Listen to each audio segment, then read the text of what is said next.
Okay, well, then we'll start the meeting. Thank you, members, for attending the meeting. I have no apologies, but I'll start the roll call. If you can indicate your presence when I call your name. Mr. Bremner? Mr. Gunn? Present, thanks. Mr. Jarvie? Aye. Mr. Mackay? Yes, present. Mr. Mackey? In attendance, Jane. Ms. McEwen? Present, thank you. Mr. Rees? Present, thank you. Mr. Rosey? Good morning, President. I've had no declarations of interest or transparency statements, but members, can I ask if you do have any for this meeting, Mr. Mackey? Thank you, Jane. I have two transparency statements to make. First of all, in relation to agenda item number 5, and that is the Caithness Area Place Plan. We're two organisations of which I hold appointments. I sit on, that's the Focus North Advisory Group, which I sit on as a member through appointment of the Dounreay Stakeholder Group, and also the Caithness Transport Forum. Similarly, I hold that appointment through the Dounreay Stakeholder Group. The second one is agenda item number 8. It's just a transparency statement. I am the owner of a business, a food and drink business that's regulated by the Environmental Health Team. As food standards are nationally recognised, I have no undue influence over the work of the team or their focus here. So although I won't speak specifically to that item, I feel it's important to raise as a transparency statement. Thank you very much, Mr. Mackey. Ms. McEwen? Thank you. I'm going to raise a transparency statement as well for item number 5. I'm a director of CBG and I'm also a director in CAB. And I'm a member of the Caithness Transport Forum and substitute in the Dounreay Stakeholders Group. Thank you. Thank you very much. Mr. Rosey? Thank you, Jane. Similar to Councillor Maggie, a bit of transparency statement in regard to my membership of the Focus North Advisory Board. Thank you. And is that for item 5? Yes, thanks. Mr. Gunn? Yeah, again, item 5, I'm a director of CAB and also sit in the Dounreay Stakeholders Group, Socio-Economic Committee. Thank you.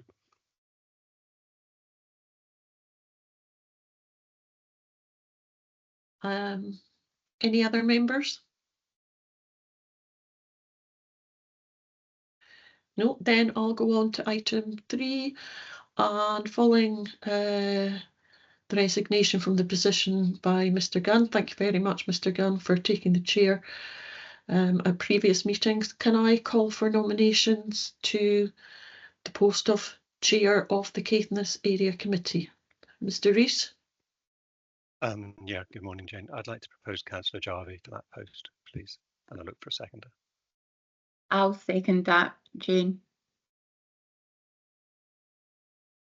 Have we any other nominations?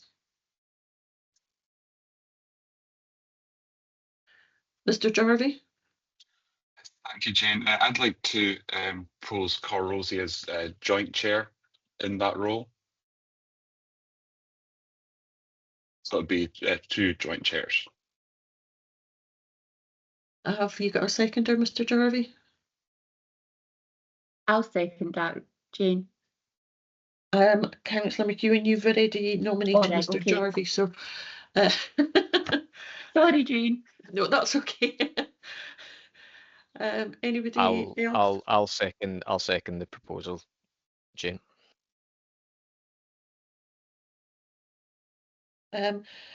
Well, we have a nomination of Mr. Jarvie by Mr. Rees and Ms. McEwen that it be Councillor Jarvie, but Councillor Jarvie, seconded by Councillor Mackey, has moved that Carl Rosey be joint chair. Can I just, would you like to go to a vote, or are you quite happy to have a joint chair? More than content. More than content. Is everybody quite happy that you have a joint chair?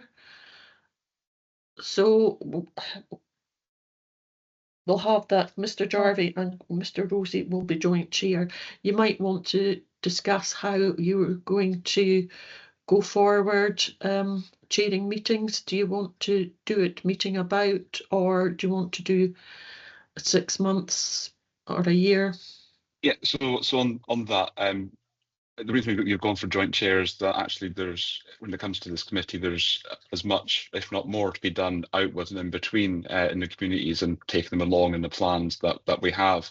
But for that, when it comes to the meetings, we agreed it would be myself who'd be conducting it in that case. But sort of the focus on a lot of the work that we do in enabling the plans and what we discuss. Okay. Councillor Rosie, are you wanting to say something? It's just for the formality for standing orders, because obviously if you have a tied vote at any meeting, the chairman would have a casting vote, so it would be whoever was going to be in the chair at that meeting. And what I understand from Councillor Jarvie is that it would be Councillor Jarvie would be chairing the meetings. But Mr. Rosie?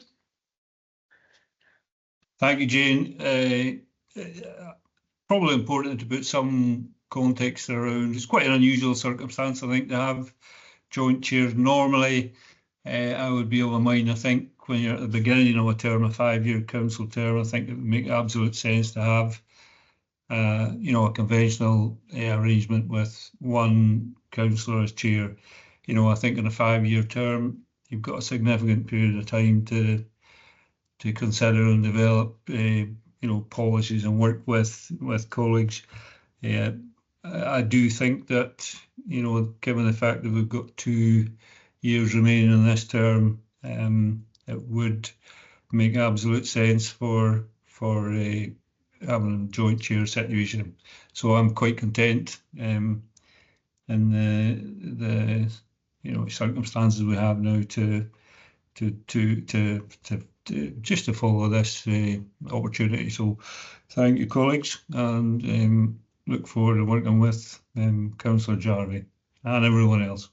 Thank you. So for the avoidance of doubt, the Wester, Ross, Strathpeffer area committee does also have joint chairs, so it's not without precedent, but just to confirm that it'll be Mr. Jarvie that will be chairing meetings. Is that confirmed? I think Jane needs oral support, ladies and gentlemen, right? Yes, just to make sure that she's noting it for the minute. That is my understanding based on what's just been said, Jane. And I presume, say there was a decision made in 3 months' time or whatever, that the chairs would decide to alternate. That could be done at Caithness Area Committee. I take it it's not something that needs to be set in stone forever today. It's just the working arrangements as you've outlined to make sure that we adhere to standing orders. Yes. I'm happy with that, Jane. Okay, Councillor Jarvie, do you want to take the chair now? Yes, thank you very much, and thank you very much, members. So we'll move on to item 4, which is our police area performance report. I'm going to see you've got Al Smith here to give an introduction to that. So I'll just pass over to yourself now to give members an overview of your report that we've got in front of us. Thanks, Councillor Jarvie. Thanks everyone, and nice to be with you today. I'm Callum Smith. I'm I'm the area commander for North Highland area, so covering Caithness and everything north of the Kessie Bridge as well. On top of that, so good to be with you. I've met some of you before, so and for those I haven't met you, it's good to be with you today. So and it's nice to be with you. So my proposal is I'll run through the report. I'm working on the basis that you've all got the report in front of you, which was sent in about a week ago.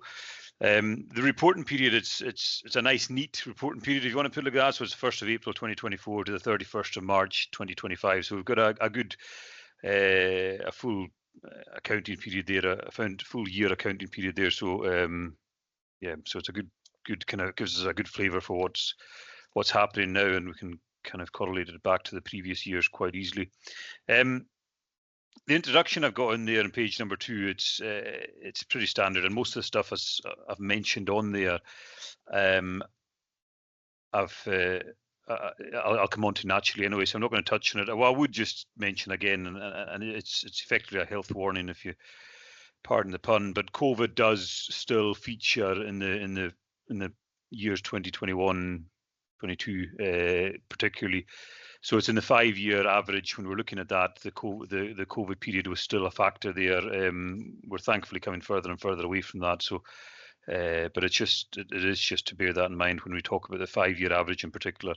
It's also you'll start to see some of this when I start talking through the report. But what we ourselves are starting to find as we start to come away from the COVID period is that actually there is a definite trend there where certain crime types were lower, certain crime types were higher, and they're now starting to come back to where they were, either up or down to where they were prior to the COVID year. So there's a definite flavour you'll start to pick up on there as I go through things. There's other aspects there I've touched on in the introduction, which is around about road safety, violent crime, a reduction in missing persons. I'll touch on all of that as we go through, and just welcome any of your kind of questions as I go through this. One of the other aspects to mention is, as always, the data here is for North Highland wide. This is just the way the data actually comes from our accounting systems now,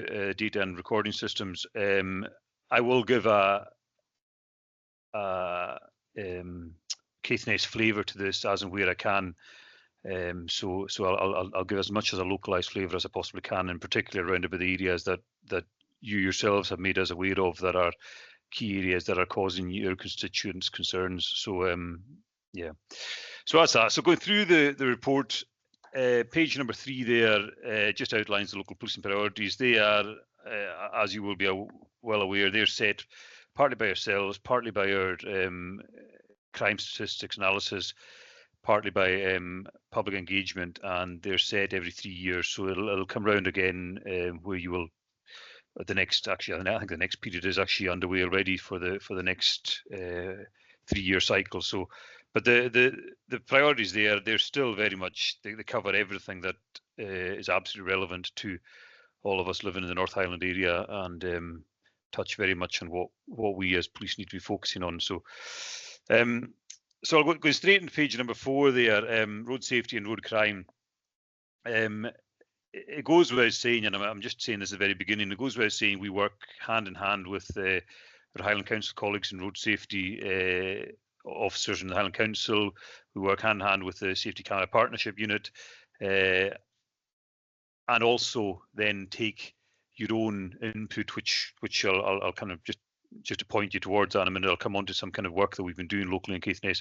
We very much take your input into matters to make sure that we are working as locally towards what is causing concern as we possibly can do. But looking at the statistics there, the number of fatalities there is down to the lowest it's been at any point over the last 5 years. That's good news. I'm always wary of putting too much emphasis on any of this, because ultimately look at that, there's 3 fatalities there in the North Highland area over the past year. That's 3 too many.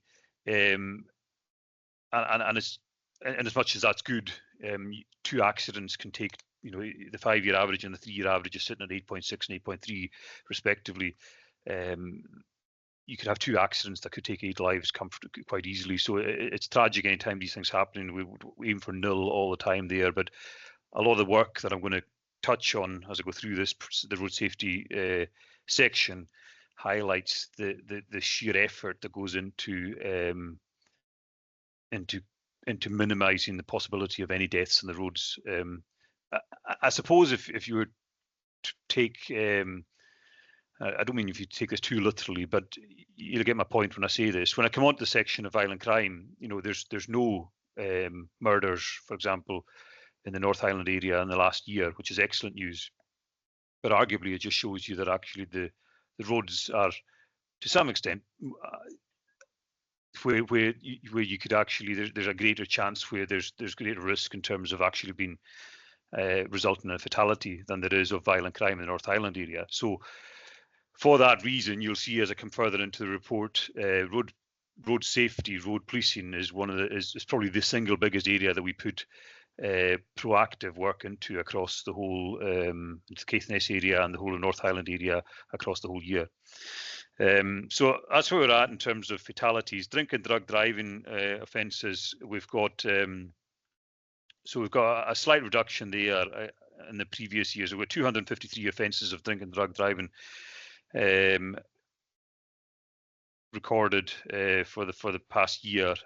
That's up on the 5-year average and up on the 3-year average. It's down on last year's figures. So it's still a lot. What we're finding at the moment, the current trend that we're finding at the moment, is that there's been a movement forward in terms of our ability to detect drug driving at the roadside. So previously, our ability to detect drug driving. So if somebody, for example, was under influence of cannabis whilst driving a car, it was challenging at times to detect that. We would note it by the manner of driving. We would stop the car. We would undertake roadside tests as basic as looking at somebody, the pupils of somebody's eyes, and walking along a straight line. We would then arrest them, take them into a police station, take blood samples from them, and then send that to the lab and wait for a result. Now we've got a on-the-spot saliva test that can be conducted.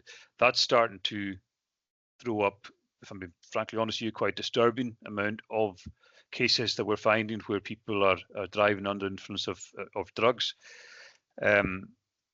That's partly, certainly, that partly indicates the higher figures as we're going through last year and this year in comparison to the 3-year and 5-year average. So on the one hand, it's disturbing that we're having that. On the other hand, it's actually a positive step forward that we're now able to detect that, where previously we were much more prohibited in our ability to detect that. Actually, we couldn't do it at the roadside. It was as simple as that. So that's where we're at with the drink and drug driving. Speeding offences. Speeding offences actually down 126 on the previous year, and is also down on the 3- and 5-year average. Again, I can give you the statistics. The statistics are what they are. A person could take positives or negatives out of that. Again, as I come further into the report, you'll see that contextually, out with singular figures of speeding or drink driving or whatever it may be,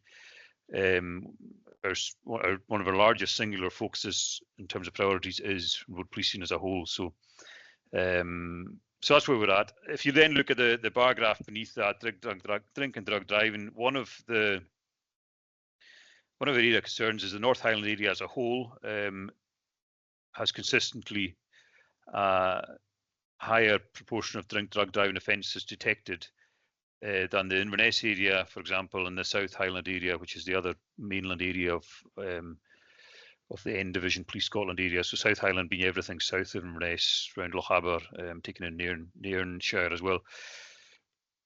I can't account for why you have consistently higher numbers of drug drivers. What I can point towards as a positive is that because we have road policing officers based in the Dingwall area, there's no two ways about it that every time they start their shift, whether they drive north or whether they drive south of Dingwall, and then when they return on their return journeys, there is an element of the North Highland area that, by the nature of having the road policing officers based in Dingwall, it is getting naturally serviced slightly more than potentially, for example, other areas of the Highlands where they're not based. That's not a favouritism process. It's simply just the fact that they have to start and stop where they are. So that's a positive in terms of where they're based, but that's only a very slight thing. Beyond that, I can only point to the fact that we are continuing to detect a higher number of them as a positive thing, and will continue to do so. I suppose more locally, one of the things I probably would want to touch on is that through some of your own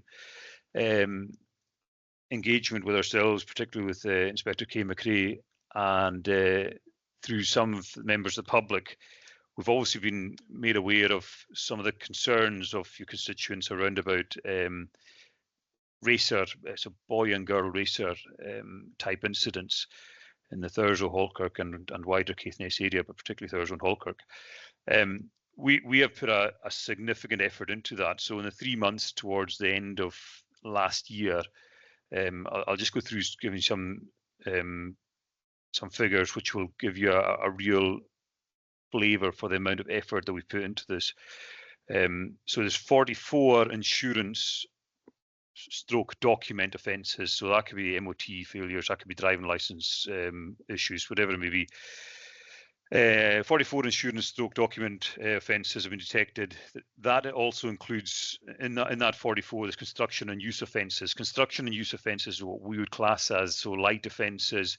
It could be windscreen offences, so windscreen tinted. It could be exhausts are too loud, all those kind of offences. We've had 6 mobile phone offences detected, 6 drink or drug drivers, 1 eyesight failure, 3 antisocial behaviour, vehicle seizures, and alongside that we've also charged a number of people with careless and dangerous driving offences. That's all squarely from the back of your own input to us and us then responding to that as best as we possibly can do. There have been a couple of officers in Caithness who have been solely focused towards that area of work. We've taken in our road policing colleagues from Dingwall as well. They've been tasked and have been spending concerted periods of time in the Caithness area around about that work, and will continue to do that. But you'll understand that whilst that's on the one hand where we do seek to detect and prosecute offences, there is another element where we also want to educate. We want to stop people, educate them, talk to them, and not be continually charging people, because that to some extent has an ability to detract from good relationships with often younger drivers who otherwise are upstanding members of the community themselves. So we have put out a concerted period of effort there into trying to address what's seen as a local issue, but we also want to then come away from that to some extent and then allow for things to settle again. So we've done that. We've kind of spent a period of time now educating and trying to talk to people, and we'll see how things develop. But I would be grateful for your continued feedback around any of that, so we can actually see how that is affecting things. And but as I say, very grateful for your input there, because that's helped us to identify an issue that clearly needed addressing. So that's road safety. I'll move on to page number 5 now. So antisocial behaviour, disorder and violence. So that's including alcohol and drug misuse. As I touched on there, so murder, we're fortunate to live in one of the safest areas in the United Kingdom. That's reflected there. So we had too many murders in the year 23-24. I think from memory, only one of those were in Caithness. One of those was in Easter Ross. We've had none this year, so that's where we wanted to be, and that's where we wanted to remain. Looking at assaults, assaults is separated into assaults and serious assaults. You'll see it there. Serious assaults is generally defined as being where somebody's got a scar that will remain for life, or broken bones. It's a technical definition for it, but it would be more around about where the injury is severe, rather than, for example, somebody could be hit over the head with a hammer, but the injury was maybe just a cut. That wouldn't be defined as a serious assault. So assaults are down. They're down actually across the board. They're down across the 5-year average, the 3-year average, and the previous year. So that's a progressively good case of numbers. What I would point towards again is the detection rate there at 71%. That's good. Anything into 70% is considered good across the board in terms of detection rates. Serious assaults is up. I would contextualise that to say that just from my own knowledge of the data, that number doesn't reflect Caithness. That number reflects we've had a higher number of serious assaults in the Allness and Dingwall areas in particular, so East Ross and Dingwall areas in particular, which have caused that number to go higher than it has been in previous years. So that doesn't reflect in Caithness, but the detection rate is equally high. So it's 93%, so it's even higher for the serious assaults. Drug possession, so we're down again. We're down in the 5-year and 3-year average, and we're down the year to date. What I would, again, to give some context to that, so in the autumn period, there were a number of officers in Caithness, your own local officers. Again, I want the credits go to the local officers there, because you have got a number of good officers there, young officers but keen officers.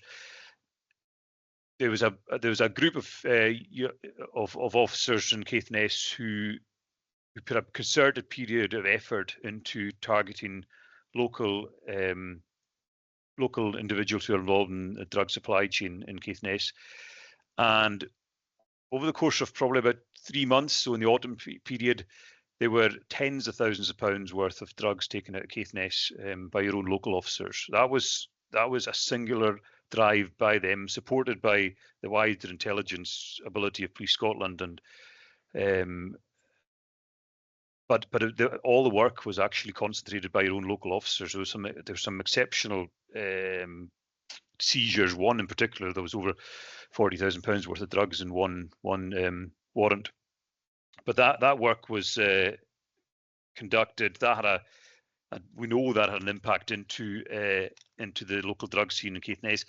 The strange thing about the drugs, when you start disrupting the drug scene like that, the strange thing about that is that then actually has an impact where that in its own right can lead to disorder and violence between some of those who are involved in the local drug scene. So the strange anomaly with all that we're talking about here is that as you sometimes focus on one particular area, as a knock-on into another area. But that's a positive news scene. There's no two ways about that. And I want to particularly make mention of that because it was our own local officers in Caithness that were involved in that. You may wonder why we haven't gone and highlighted that more widely. Part of the reason for that is at times that has an impact in terms of risk onto others, and at times that has an impact on towards other work that we may be proactively undertaking. And certainly some of the work that we undertook, so it had a domino effect. One bit of work led to another and to another. So that's part of the reason that we don't and aren't able to highlight that quite as easily as we would wish to do so.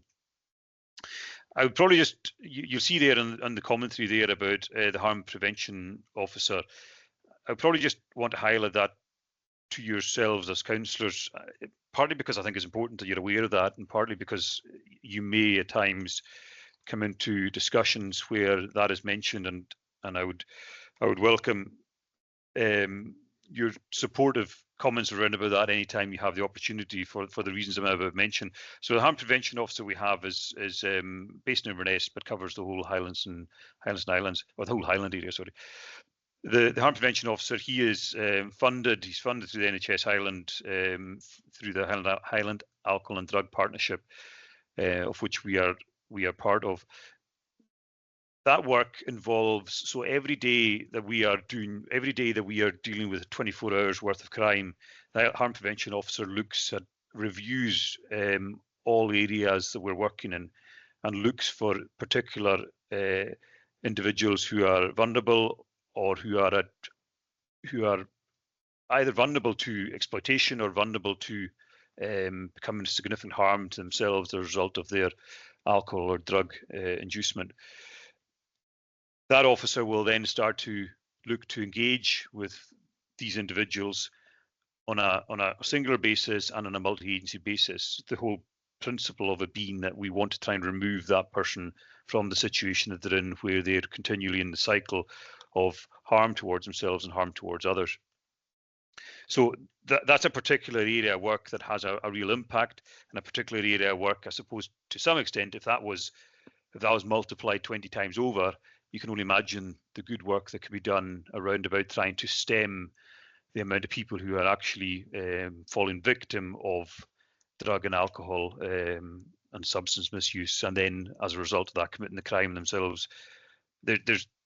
I would suggest there's very, very, very few people anywhere in the Highland area who want to be addicted to drugs, addicted to alcohol, and then committing the crime that comes off the back of that. So prevention clearly is the preferred method than continually entering the cycle, taking drugs out, and then allowing the cycle to continue. But we do both as it is. So the only other thing I'd mention around about here at the moment is in the last number of months, and it's starting to really flourish now, I feel, we've reinstigated the housing meetings that we previously had for, so each area has now got its own housing meeting. Caithness has got its own bespoke housing meeting where Dave Truman, one of the sergeants of Caithness, meets with housing representatives on a weekly basis. We discuss any addresses or individuals or groups of individuals who are coming to our attention for antisocial behaviour, and then we look to take action jointly where we can, but if not, what it does allow for is very, very good information sharing to try and support those, for example, who are involved in neighbour, so lower level kind of type music offences and stuff like that, which can have as much of an offence in somebody's happiness in life as it does, it can do for having kind of other major crime next door to you. So that's that section. Moving through into section page number 6, acquisitive crime. So generally speaking, so there's a positive situation developing here. You'll see it. So housebreaking, I would just touch on there. Those statistics don't reflect Caithness. So what housebreaking shows a rise in year-on-year figures. That number of 55 for the year 24-25 takes into account about, there's one spree that we're dealing with, and we're just about to detect them. They relate to 27 offences that were committed in the Dornoch area. They were committed by one group over a period of 24 hours. That's the inquiry into that, investigation into that is ongoing. If you remove that from those figures, the figures then come down very dramatically, and beneath the 5-year, 3-year, and year-on-year data, it also brings the detection rate up. We do inherently have difficulties and challenges around detecting theft by housebreakings by their very nature. They're often sporadic. They're often in rural areas. And the amount of ability that leaves us to detect some of these offences is very limited sometimes. So that reflects the detection rate being low, although it will come up once they detect. So 9.1%, it will go higher than that once we detect those in the ones in Dornoch I mentioned. Fraud's a particular area I would probably highlight to you. That's a real area that we're putting a lot of focus into, but it's a real area of challenge, if I'm being honest. So again, that's up. The highest been 3-5-year average on the year-on-year data, and the detection rate is low. That reflects the crime type of what we're finding, where we have victims in the Caithness area, for example, but the suspects literally could be international.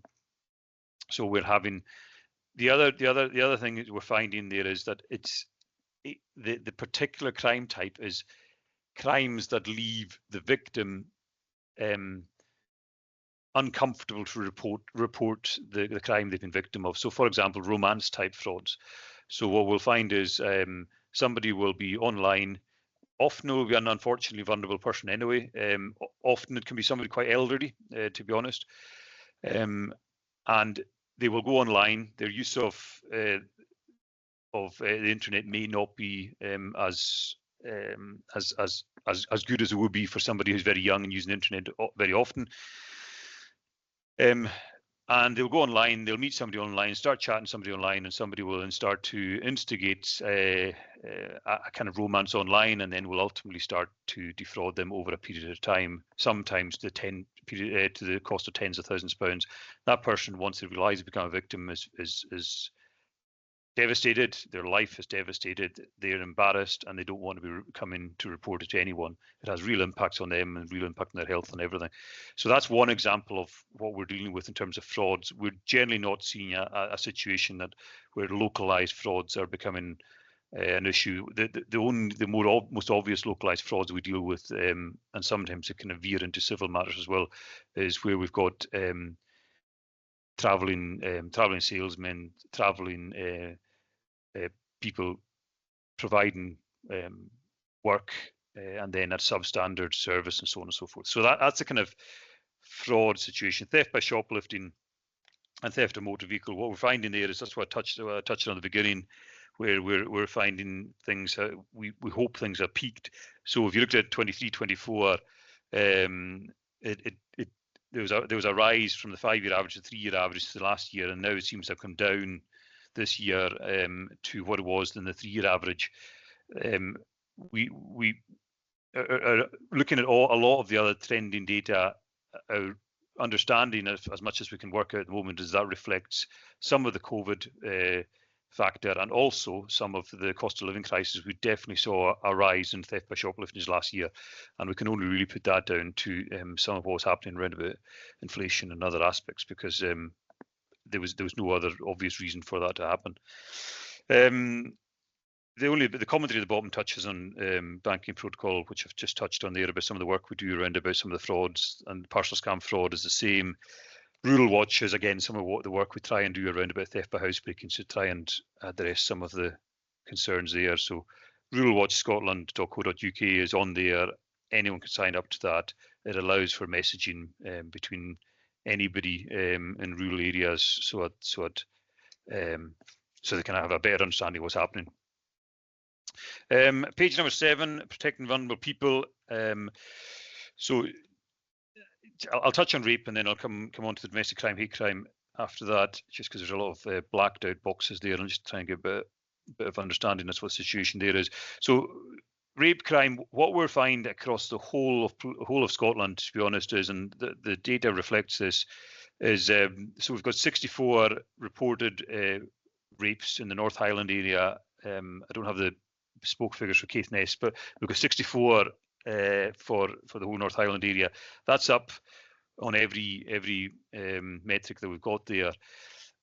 That is reflective of the continuing trend and picture, and we would purport a good news story where people are coming to us more and more often to report the sexual offences that they have been victim of. What we want is that nobody is victim of a sexual offence, but whilst we continue to engage in all levels around about that and try and educate and work with partners around about that, we will want people to report crimes to us.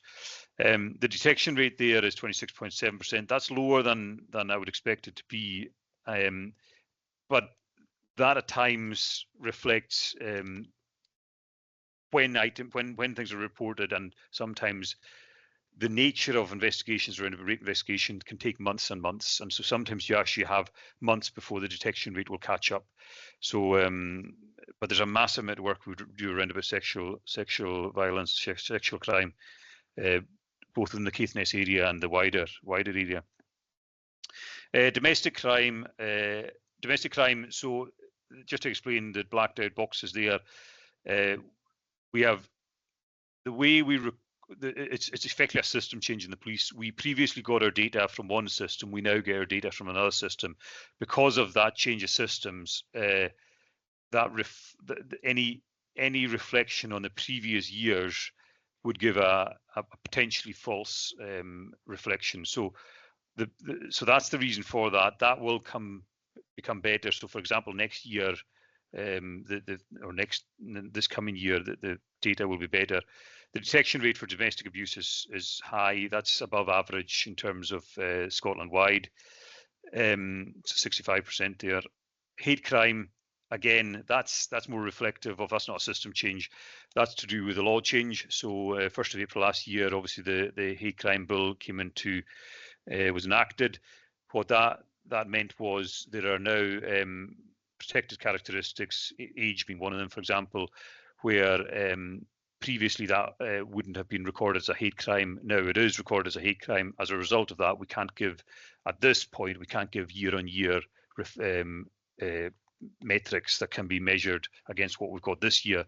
So into the coming year, that will catch up. But at the moment, we've got 77 crimes recorded for the North Highland area, and 68% of those have been detected. Again, that's above the national average in terms of detection rate. And then finally on that page there, you'll see there the missing person data. Missing person and cases play a massive part in terms of the amount of time we spend on investigating and trying to find missing people for obvious reasons, because they're at risk to themselves. You'll see there some of the work, the commentary there touches on some of the work we do around about cared for young children and children. That's a particular area of our focus. Where we have less ability to be proactive around about is adults. So adults with no other vulnerabilities who have gone missing. So there's 58 of those there. That can just be life events that take place in any of our lives, to be honest, at different times, and can cause a crisis in a person's life that tends to lead to them leaving where they would otherwise be and then reported missing. So, but in general terms, we're down 3 in the previous year in terms of total. But it's an area that we put a lot of work into still. And I'm not going to touch serious and organised crime. I'm not going to touch much on that. I've touched already about the drug enforcement work we've taken place in Caithness. County lines is mentioned there in the commentary. County lines, thankfully, and long may it continue, that is not something that affects the Caithness area. In general terms, the business model that the organised crime groups operate to in terms of county lines, Caithness is somewhat protected from that at the moment, partly geographically and partly to do with volume of population. Long may that continue, but we do continue, as I said there, particularly carry on drug enforcement work in Caithness area against local individuals who are involved in that scene. And then finally, counter-terrorism, it's just a standing item there. That's the ongoing work that we carry on is multi-agency. We carry on the prevent work as part of the contest strategy, UK government counter-terrorism strategy. The prevent work in general sense is a multi-agency area work where we seek to work with our partners in education, social work, and housing, anywhere that we have partners where there is areas of concern raised for a particular individual or individuals around about them becoming at risk of a particular ideology. We will look to kind of try and come alongside that person through a multi-agency approach to try and educate and prevent effectively. And if that was to fail, then we would move to other kind of other actions around about that on a kind of more serious level. But that's an area that is part of all the agencies in Caithness's work on a regular basis. And then the final thing I would want to just highlight, just in what I was saying about road policing at the beginning there. So in terms of the last 3 pages, 11, 12 and 13 reflect just total numbers of crimes for the 5-year period. If just at any point you wish to do so, group number 8, road traffic offences, that you'll see that consistently, that's got a larger number of crimes within it than any other of the other groups do. That reflects largely a lot of the proactive work that we do around about road policing, and that we will continue to do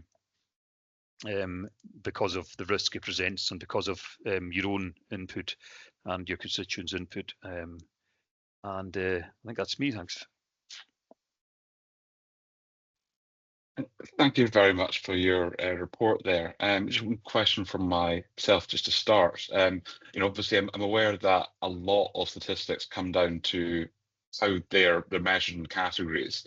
And thanks for touching on the point on the housebreaking that I was going to bring up.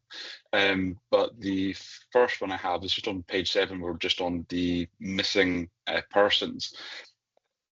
There's showing an increase in care experienced young people, 46 out of a total of 167 incidents. You know, for a relatively small proportion of the population to make up a quarter of your caseload of missing people is, you know, it's quite a lot. But my first question is just to run about the categorization of that, and because it says here, you know, care experienced young people, where before it was children in care. So I'm always cautious that, you know, when there's an increase in or a change in a trend, to actually see, is this an issue or is it not? So is it a case of some of that portion of children there are children who've been care experienced at some point in time previously, but, you know, no longer are, and they're just lumped in with that category, because that's how it is? Or, you know, is there a, you know, are we seeing an increase in issue of children actually in looked after care placements who are, you know, going missing? I think it's important to kind of make that distinction to find it as an issue or not. And secondly, just on a similar theme on the mobile phone usage at the bottom, obviously there's quite a big increase this year, but again, I'm just trying to work out, you know, is that a deterioration in the situation, or is it more to do with, I know the law changed relatively recently, where it used to be something like you had to prove someone was using their phone to make a call or send a text, whereas it was expanded more broadly to cover any use of any mobile device while driving. So I'm just wondering, is it just the change in legislation that we're seeing that increase rather than it being an actual deterioration? Yeah, thanks, Councillor. So to come to your first point, so the care experienced young people, I think you're right. I think that will go up to the age of 18. In different areas of legislation, you will get different. So you can go up to the age of 24, and parts of the legislation around about where a child who has been looked after at a point in his life will continue to be to some extent under the care of, or can be under the care of social work and multi-agency approach until the age of 24. But I think in this particular instance, in terms of missing persons, it'll be up to 18. Part of the reason you're right to say care experienced young people in terms of the terminology, you may or may not be aware of, for example, the Promise Scotland, which is one of the Scottish Government's strands around about trying to kind of change all aspects of a looked after child's upbringing, if you want to put it like that. That looks to broaden out and a full understanding of all the experiences and challenges that unfortunately care experienced young people go through. And part of that terminology, Councillor, as you've mentioned there, will reflect potentially a change. I'll need to actually go back to previous reports, but potentially a change in that number, the contextual number. What I would say is that you're right that that as a proportion of 167 is high. Unfortunately, that is reflective of some of the challenges the care experienced young people face. They have had troubled lives to lead them to the point that they're at, unfortunately, as it is. And then it's up to ourselves, and along with social work and education and everybody else, to try and make the best possible difference we can to these children's lives. That will at times lead to periods of that they go missing. It's also, this is one of the things that's a challenge, but it's a challenge for everyone because there's no right or wrong answer to this. Is one of the things that's been mentioned to me in the past is, so I've got two young daughters, for example. If one of my young, at the stage they're at now, I would actually, but you know, so say for example, the age, if they were 15 years of age and I told them to come home at 9 o'clock, and if they weren't home by 10 o'clock, I probably wouldn't be phoning the police to report them missing at that point, because I would try and undertake something myself, or I would do some kind of risk assessment myself. For care experienced young children, if they've been told to come back at 9 o'clock, if they're not home by 10 o'clock or 10:30, rightly, the carers will report them missing, because that's the guidance for us to then, as corporate parents, to then start becoming involved and start looking after them. But that in itself will then lead to a trend of care experienced young people appearing as a higher proportion in there. But you're right in general senses, they are a higher proportion, but there's a massive amount of work that we go into that. And even there, sorry, I know I'm taking up far too much of your time, but even there, sometimes it's not even a bad thing if that number's high, because actually it's better that we're actually involved there rather than not. So I don't know if that maybe partly answers your question, partly not. Is that? Yeah, that's definitely helpful. But I think it would be useful if you have any, more in-depth detail that you could circulate to us a later date, because it's just to understand the detail of it. Yeah, I'll get more details around about the categorization of what that is, but I think that'll be up to 18, and I'll get details well of whether that's changed in terms, and I can get a trend. I could probably actually break that down at Caithness for you. I'll try and get a trend as well for Caithness as well around about that for you. But so that's that one. In terms of mobile phone offences, you're right on both things you've said there. We've changed, so without going into it at the moment for obvious reasons, we've changed some of our tactics in terms of trying to detect the people using mobile phones, because as you will all, I'm sure, be aware of, you'll see people driving now with their eyes down and they've got a phone, I don't know whether it's on their lap or beneath certainly the window. So if you're just driving past, you can't see them on a phone. That's actually more worrying, to be perfectly honest with you, than actually if somebody had a phone up to their ear, because actually at least at that point they're looking ahead, even if they're distracted. If they're not looking ahead at all, then it's actually far more absurd. So we have changed some of our tactics around about that. That has led to us being able to detect more of that. That number will also reflect,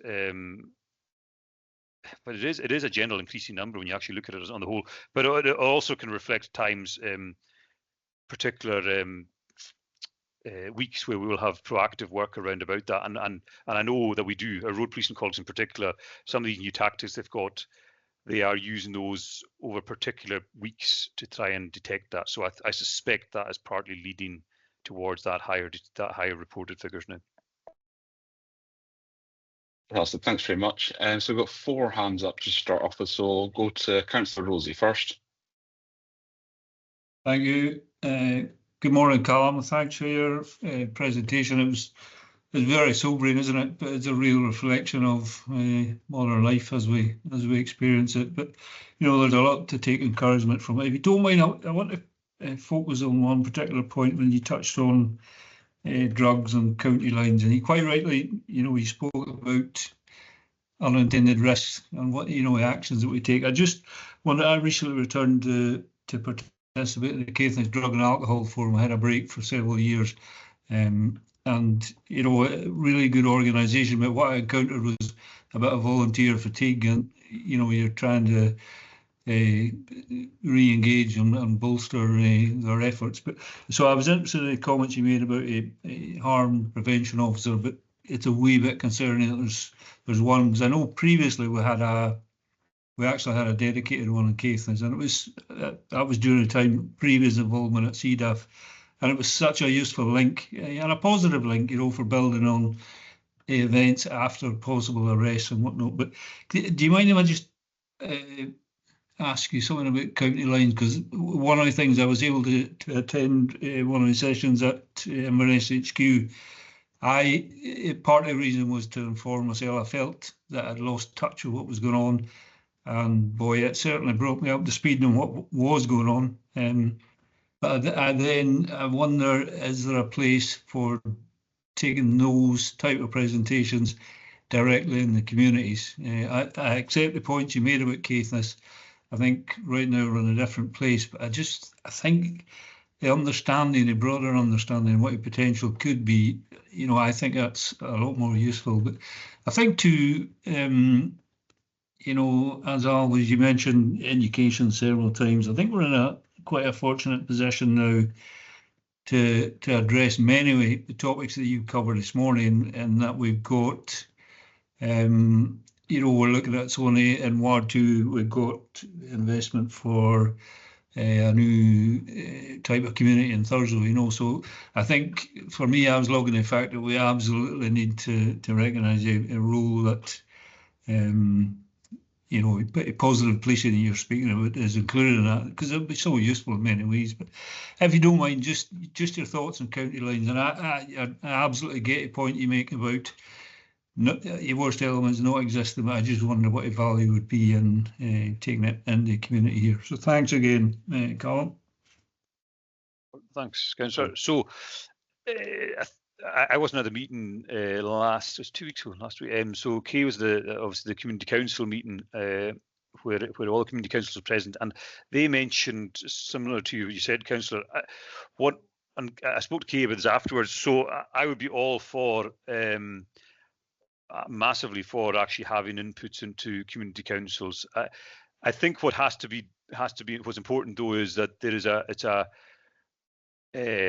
relevant input for Caithness. The county lines input is sobering, interesting, and helpful, but actually for Caithness that at the moment it would actually send people off on a completely different tangent, because it's just not what we're seeing at all in terms of drug trends in Caithness. So I think Kay has got that to take forward anyway. So I would hope that goes into community councils, and it could go anywhere else that would felt be useful, take it wider as well.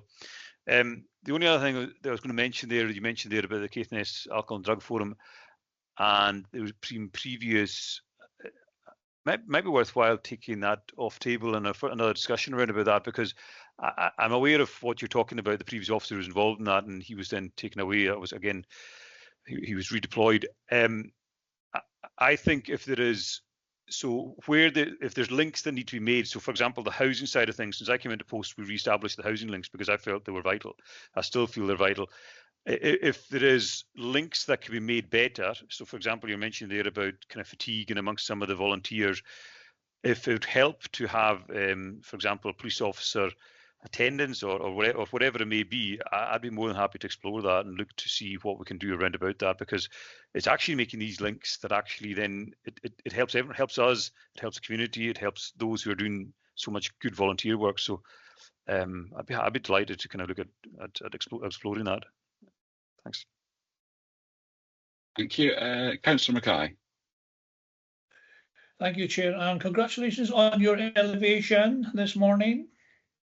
Yes, now when a police report comes up, I always amuse my colleagues by saying I'm a high mileage driver in the county, of which I am, and I see a lot of what goes on. So what, Callum, is a very good report you have, very comprehensive indeed. And I do like the way you've detected those speeding offences at 99.7%, and drink driving, two of the worst things that's going on in this county.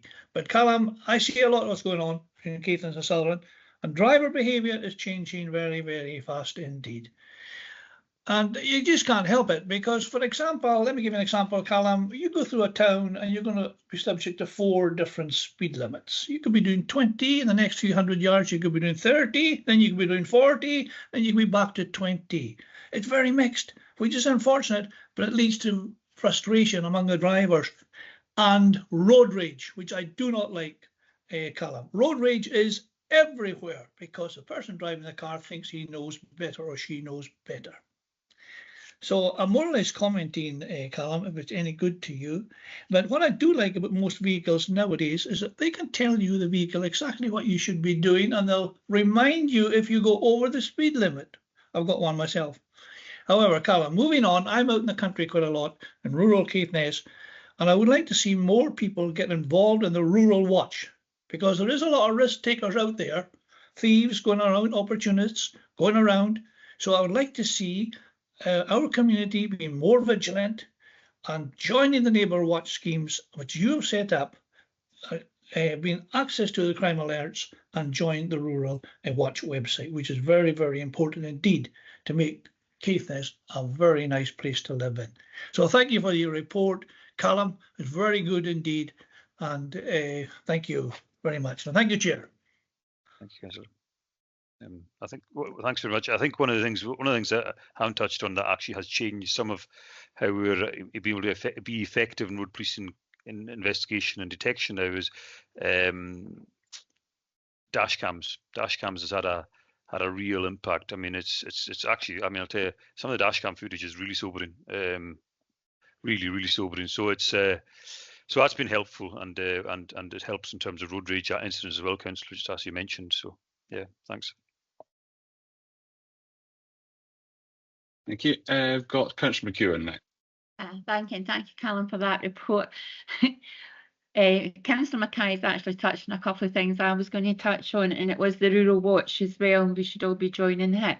And I really like the idea of having dedicated officers to things like the Drug and Alcohol Forum. You mentioned an officer that's dedicated to the housing. Could you give me his name again? And also the harm prevention officer, if we could have his contact name, that'd be really, really good. The housing officer is, I'm getting a lot of contacts with constituents about antisocial behaviour neighbours, really, really bad, and them contacting the police and the police not doing anything about it. I know sometimes the neighbour maybe involved has mental health issues and different things, but other neighbours living there want a quiet life and shouldn't have to put up with this antisocial behaviour neighbour. So if I could get the housing office, the housing officers name, that would be really, really good. But otherwise, you know, thanks very much for the report. Some of it is quite eye-watering and other things, but yeah, keep up, the good work. Thank you. Thanks, Councillor. I would probably encourage, if you're able to. So David Truman is the officer who's running the link with housing in Caithness. The only thing I would probably encourage is if you were able to put any kind of emails through myself and Kay McRae, it just means that we've got we know what's coming in and we know what needs to be addressed. Otherwise, if we're not aware of it, then it can sometimes get a bit lost. So, but David is the officer he's a sergeant who's involved in Caithness, but it's having I do normally put it through Kay. Yeah, no, it's fine. It's just more because we often things have a tendency to go missing sometimes. Otherwise, no. So, I do put it through Kay. Thanks. Brilliant. Thanks, Councillor. Thank you, Councillor Gunn. Yeah, thanks, Stuart. Callum, excellent report, as has all been said earlier. But what I'm really interested in your comments regarding the antisocial boy racers. Really, you know, I've had a lot of people complain about that in the area, as you said, Thurso, Castletown, Halkirk. And in fact, you mentioned dash cams. I went and seen a guy who lived in Halkirk on the edge of the 20 mile an hour speed limit, and he showed me some of the videos of the vehicles, you know. And there was one where a kid ran out in front and everything, you know. So he's certainly passed that to the police, and I've been working with Kay on that. And I certainly welcome the detection on that. And I believe that some vehicles have also been taken away from their owners, which is a great deterrent, you know. So I certainly will, you know, your comments on that particular problem. Thanks very much. Thanks, Councillor. I probably, as I said, I'd kind of welcome your ongoing input around about that if you're getting a flavour for things at all, because what you're telling us is really useful. And you know, there are other aspects that we've focused heavily there on kind of intervention and detection. But I'd be as keen to work with some of our road policing colleagues around about some kind of. We can actually do projects at times where we there's road policing safety inputs that can be done that can actually, to the right audience, that can have an impact as well. So I'd want to look at both elements rather than just the detection sometimes. But thanks. Thank you. And goes our last Councillor. Thanks, Chair. Last and least, Callum, good to see you again after, I'm not sure, rather too many years, more than I care to think, actually. Welcome very much, and thanks for being with us today. I'm really glad there's been a lot of talk about the sort of speeding and traffic-related matters, because probably I think the surveys are still showing for most people that's the #1 concern above everything else that arguably is equally important. But the reality is, in this area, that, you know, boy racers, girl racers, speeding, drink driving remains a big problem. I'd like to commend your officers who've tirelessly been working at this over recent years. There's been a lot of good work done. Really quickly, and it feels like a bit of a shopping list, but it's not meant to be. You'll be aware of the 4th Straight, probably on the A836 between Thurso and Dunray, where we've got average speed cameras up, and it's been a huge history there. But without getting into that, other than that, it's good to put the cameras up. It seems to have, anecdotally, it's meant that some of the Dunray traffic is now travelling by what's known locally as the back road that goes from Thurso up past Ormley and then out through Shebster and onwards to Ray. And I'm pretty sure a couple of times from things I've seen myself, that definitely some of the irresponsible drivers have started using that back road. And I know the local officers obviously cannot be everywhere at once, but and again, there's a history here. It would be ideal if the camera van could be deployed there. It wouldn't need to be many times, and also on the A836 on the 4th Straight.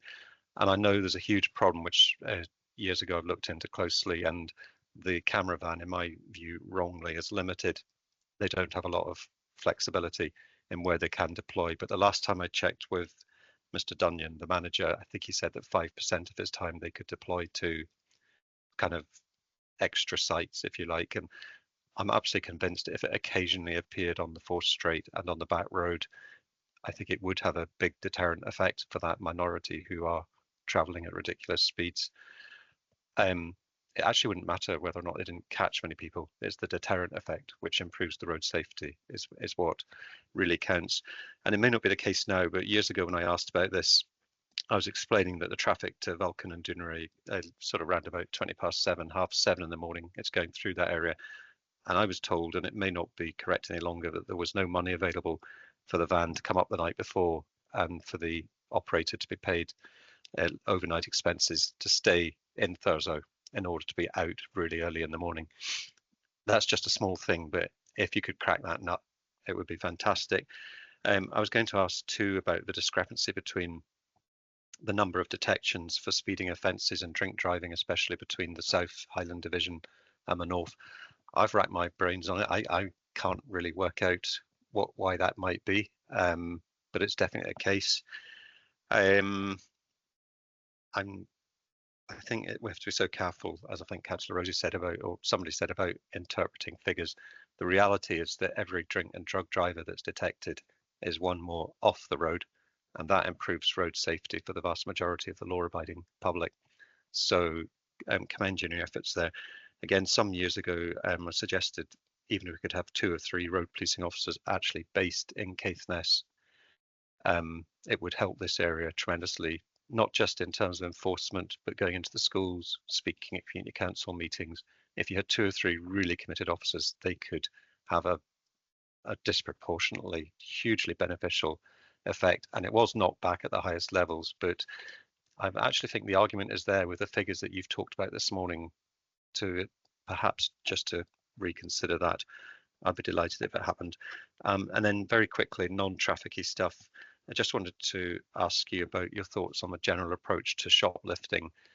You've got a really commendable detection rate there. And when you see some of the publicity in the national press about what's happening, particularly south of the border, where basically the police aren't interested unless it's several £100s worth, I just think it's so important that we do not adopt that approach. And my understanding is Police Scotland do actually have a pretty robust approach to shoplifting, which I think is reflected in those figures. Really encourage you to continue that, but just very briefly what your thoughts are on that. And the final one, which is always a thorn in the flesh, is just that still very consistently people say they can't get through on 101 for routine matters, some of which are kind of quite urgent. They're not quite a treble 9, but if they don't get through fairly quickly, situation could degenerate.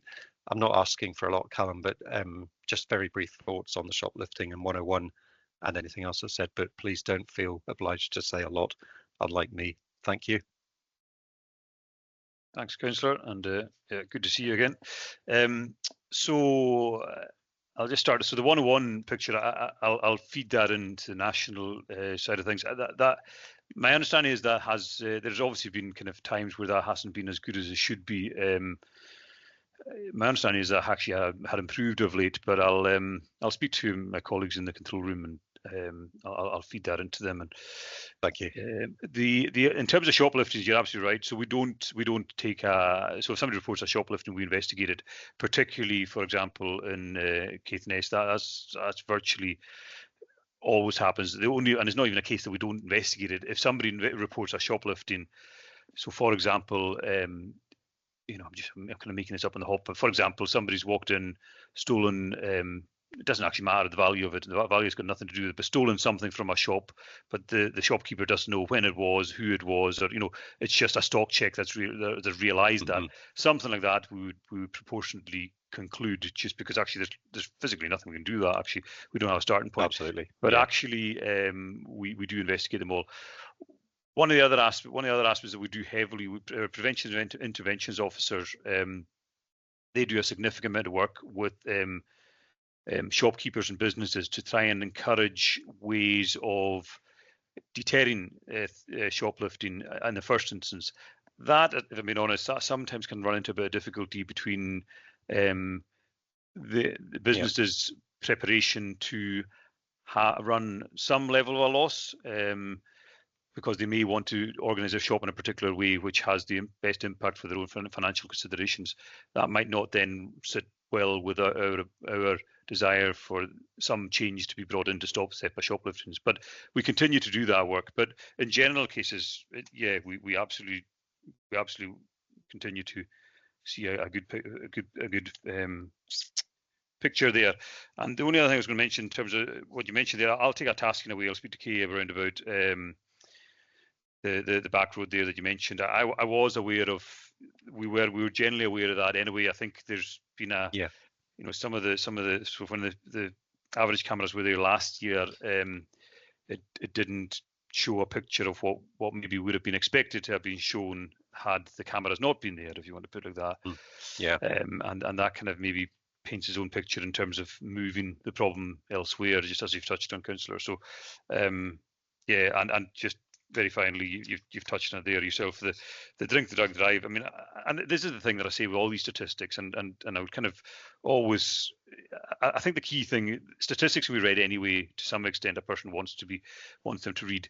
The key thing is that we do work with yourselves. We want to work hand in hand with yourselves. We want to work hand in hand with the public to try and actually get the best response that we possibly can, whether it's shopliftings, the road safety aspects of it, and just what you said there, Councillor, about the road safety officers into Caithness. That's I would kind of suggest part of the reason that Kay and her officers had such a good success in Caithness around the road safety work they've done at the moment is that what we've done is we've found a couple of particular officers in Caithness who have a real drive towards going to road policing in the future.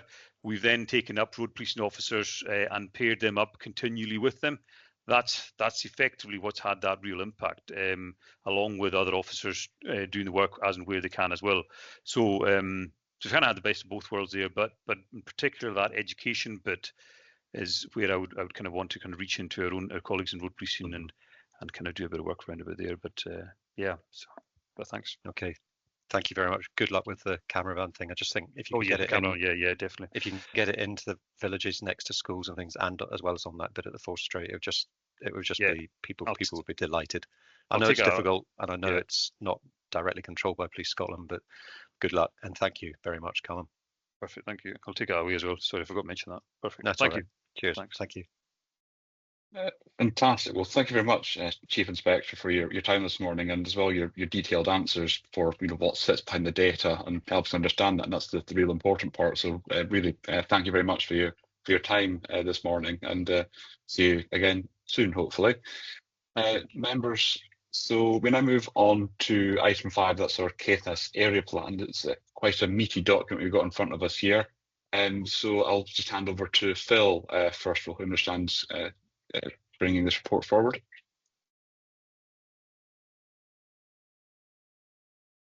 Okay, thank you, Chair. I think we are going to, with your agreement, swap this item with the 2 housing reports because those officers need to go to the Sky Committee following this. If that's okay with you. Okay. Yeah, that's absolutely no problem. Members, are you content to switch that around? Excellent. Agreed. So we'll move on to the items 6 and 7, I think it is. So I believe we have Margaret and Emma here. Which one of you wants to introduce the first report here? Emma will be presenting the report today, Chair. Fantastic. I'll hand over yourself, Emma. Thank you. Good morning.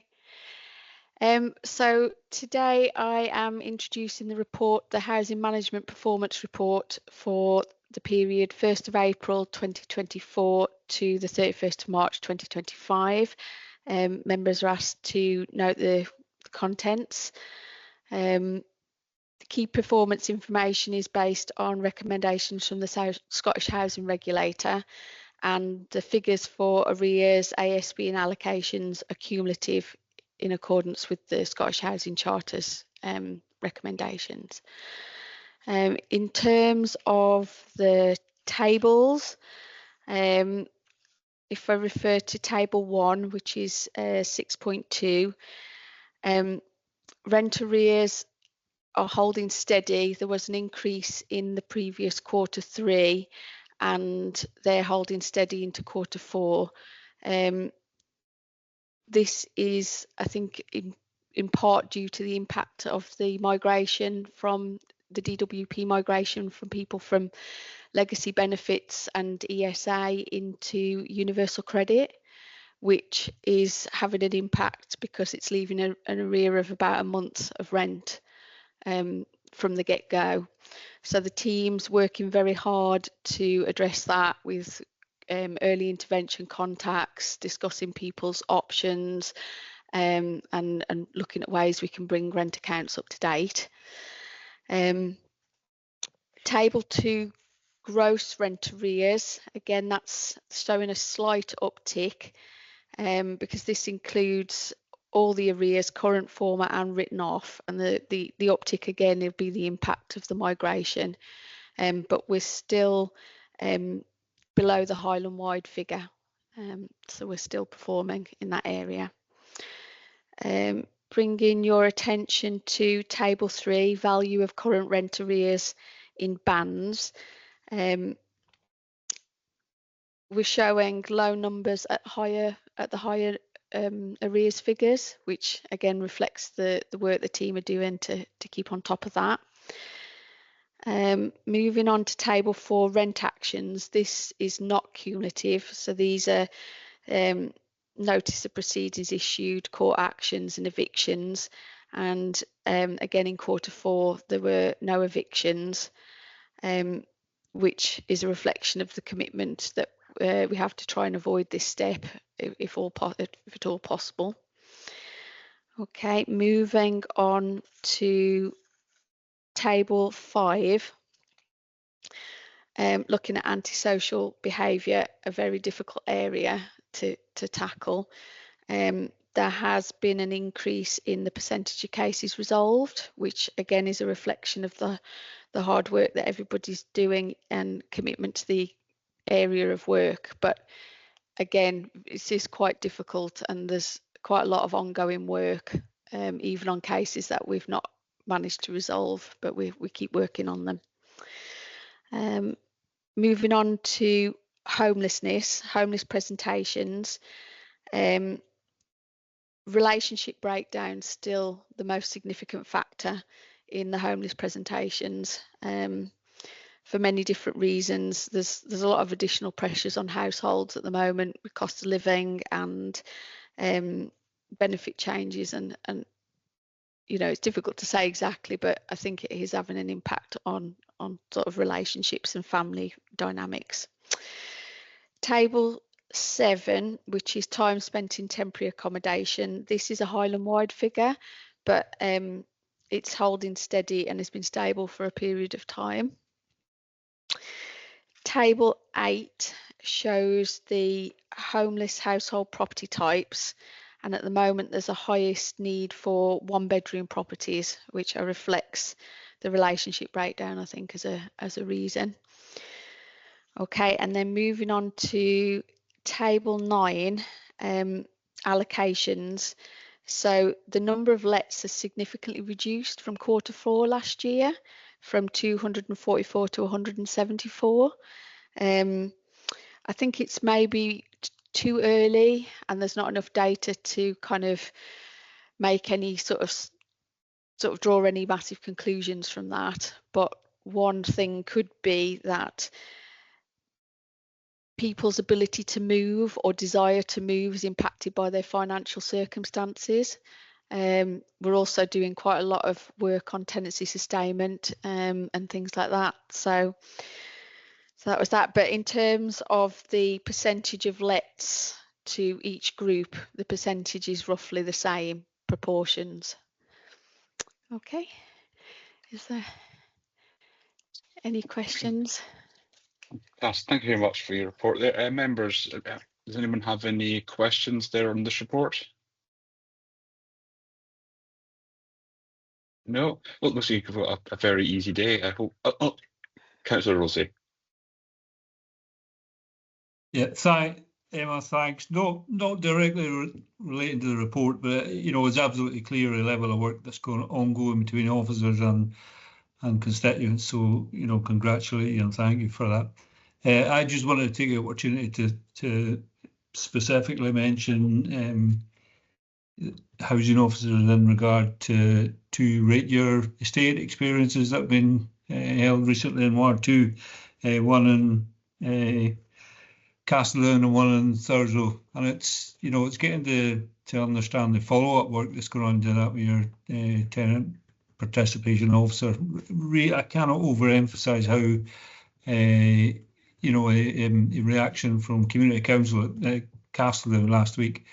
Absolutely delighted to be able to link up with various departments and see quite simple changes, but it's the enthusiasm that's been greeted with by community councils and other members of the community not actually involved in community council, coming forward, and I'm just glad to have that relationship. So if you can pass on thanks to everyone involved and yourself. So, and I hope you're enjoying your new role. Thank you. Oh, thank you.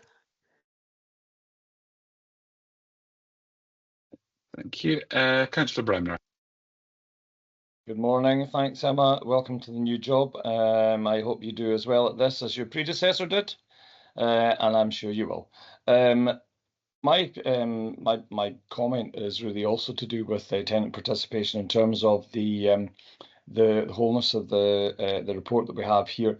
To what level and extent are we actively managing to engage with our tenant participation representatives locally in terms of the housing scene and their understanding of it and the context that it sits in Caithness? There is a small difference that we see between the two wards, but I'm sure if we actually had it split down into areas, that we would recognise a pattern of where rent arrears was and the certain parts and aspects of the community that were probably affected by it. In reflecting on the tenant participation group to actively see if there's any feedback that we can get where we can further help or assist either in our approach as members or as a council. And the reason I ask that is because I know that the housing team do a power of work to be able to control, monitor, reduce, work with those, for example, with rent arrears, especially when you see the breakdown of the table and where the bulk of those rent arrears actually sit, and it's less than £500. So just a general appraisal of that, if you wouldn't mind. And I can't think that when we're looking at some of the tables that we have in this report that we would not want to reflect on the next report as well, which is the Void Plus.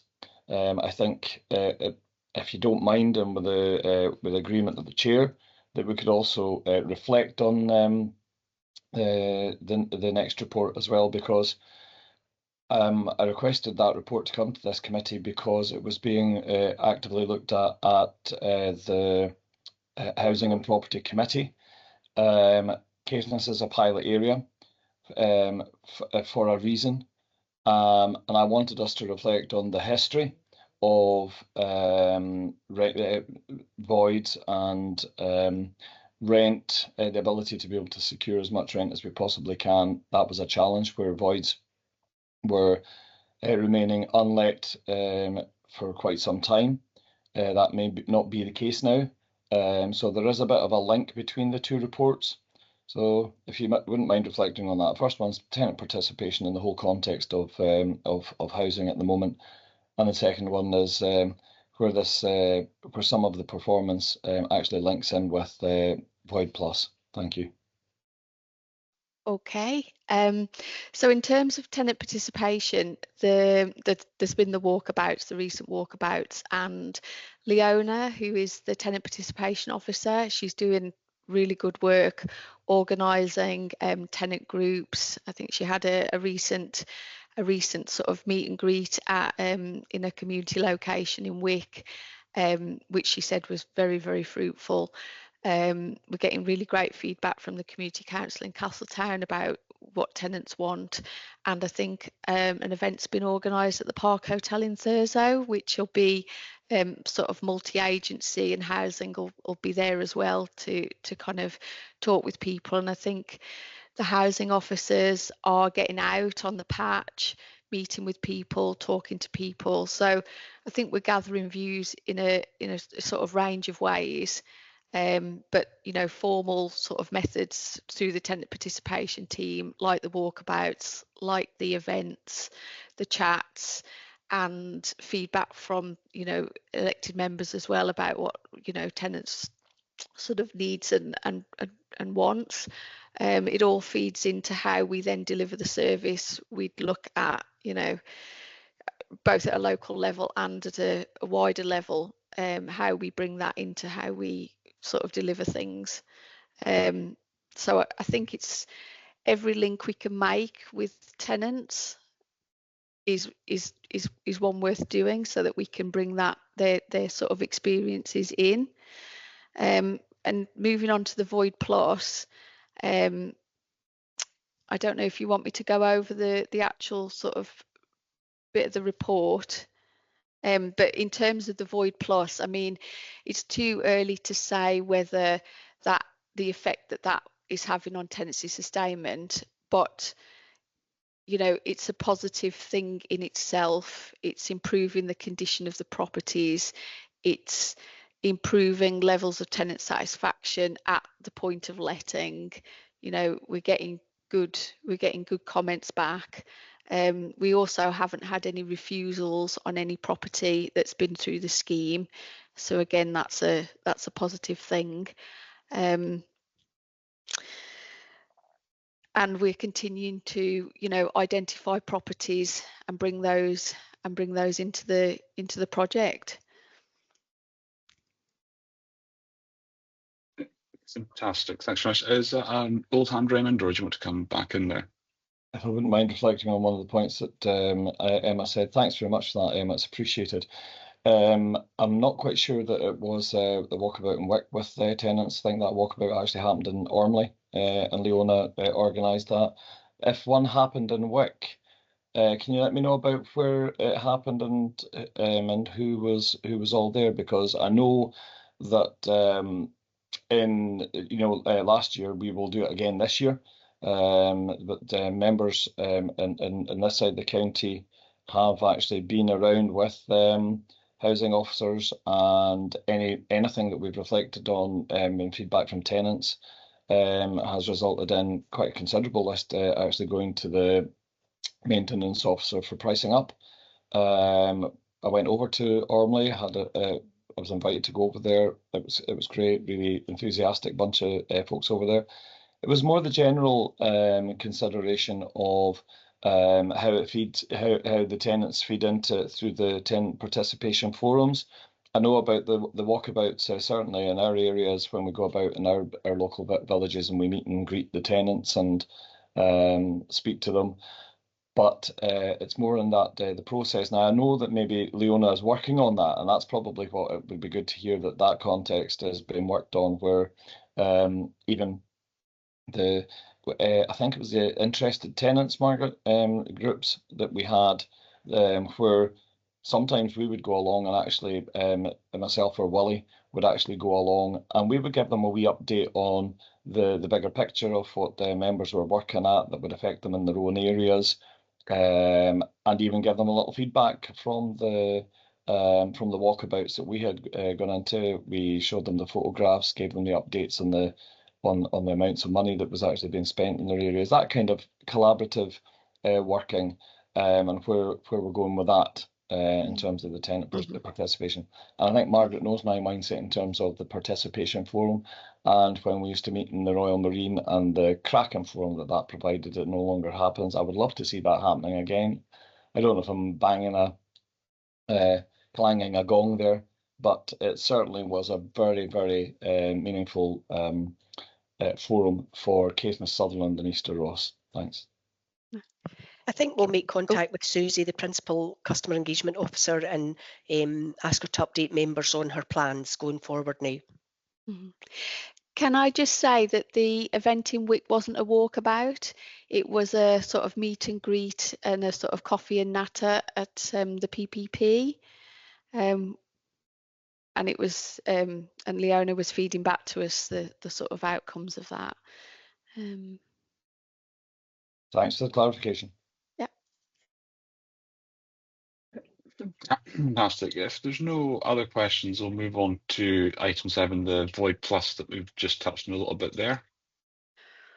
Okay, so members are asked to note the progress on the Void Plus policy in Caithness, and to note that there'll be a review of this whole pilot once there's been a year of operation, which is anticipated to be in the autumn, so sort of October 2025. When the report was drafted, 10 had been completed and 8 were in the process and allocated but not yet signed up. And as I say, so far there's been no refusals on properties. There's been a lot of positive feedback about property condition, and the additional works are really good for improving the stock in general. The ongoing plan is to identify 4 properties a month, and we're cracking on with that. There might be building maintenance questions, but I'd need to take those and take them back and get back to you with answers to that.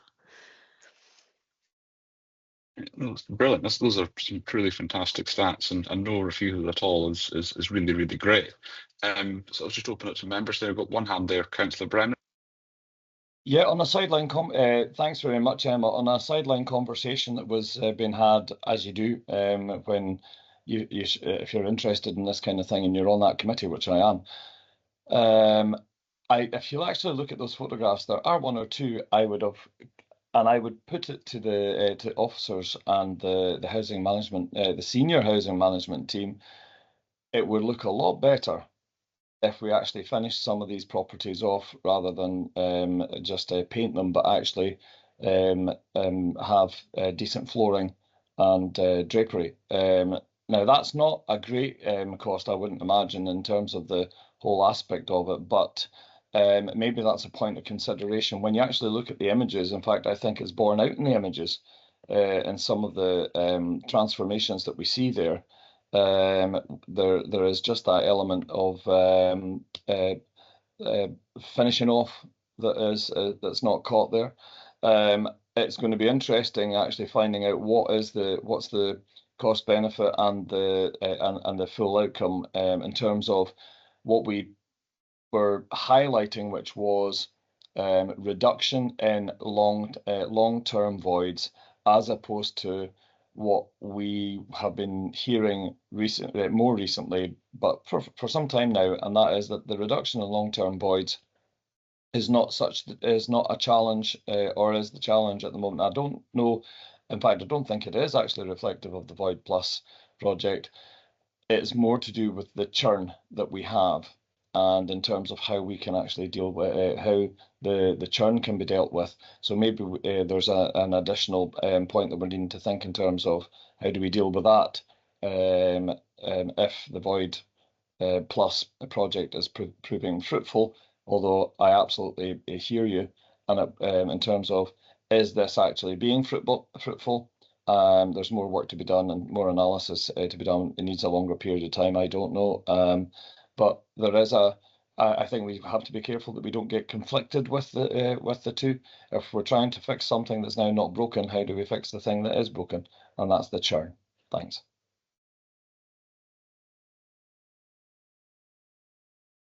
I mean, I'll obviously we'll take I think in point 512 in the report, we do talk about carpeting, and in terms of assisting tenants to access existing services that provide carpets and things. So, sorry, you're on mute. Yeah, sorry, that's exactly the point I'm making, Emma. There's a difference between assisting tenants to do something and actually doing it, and then having the final finished product. We were giving them a paint allowance, where they would paint, where they would look to decorate it themselves. But now we're decorating and doing what you're seeing in the images. So I'm talking about the whole finished product, where the council actually does that, rather than bits and bobs given to the tenant, then the tenant's then responsible. And whether they ever do carpet it when you give them the money for it. So it's the wholeness of it that I'm referring to, and it's exactly that point in the report. Thanks. Oh, no, I take your point, and I'll take that back. Thank you. Thank you. And it's an excellent point you make there, Councillor Bremner, because especially, given that the ethos is to try and, get people who otherwise wouldn't be, sort of considering the area. Actually, if you're able to, moving is a big enough thing in itself to get settled into, but to be able to actually arrive in Caithness, your house actually be there, and you don't have to do those things. You can focus on setting up other areas of your life. I think actually that itself increases the attractiveness, because yeah, sure, anyone who moves into a new house, you want to change things.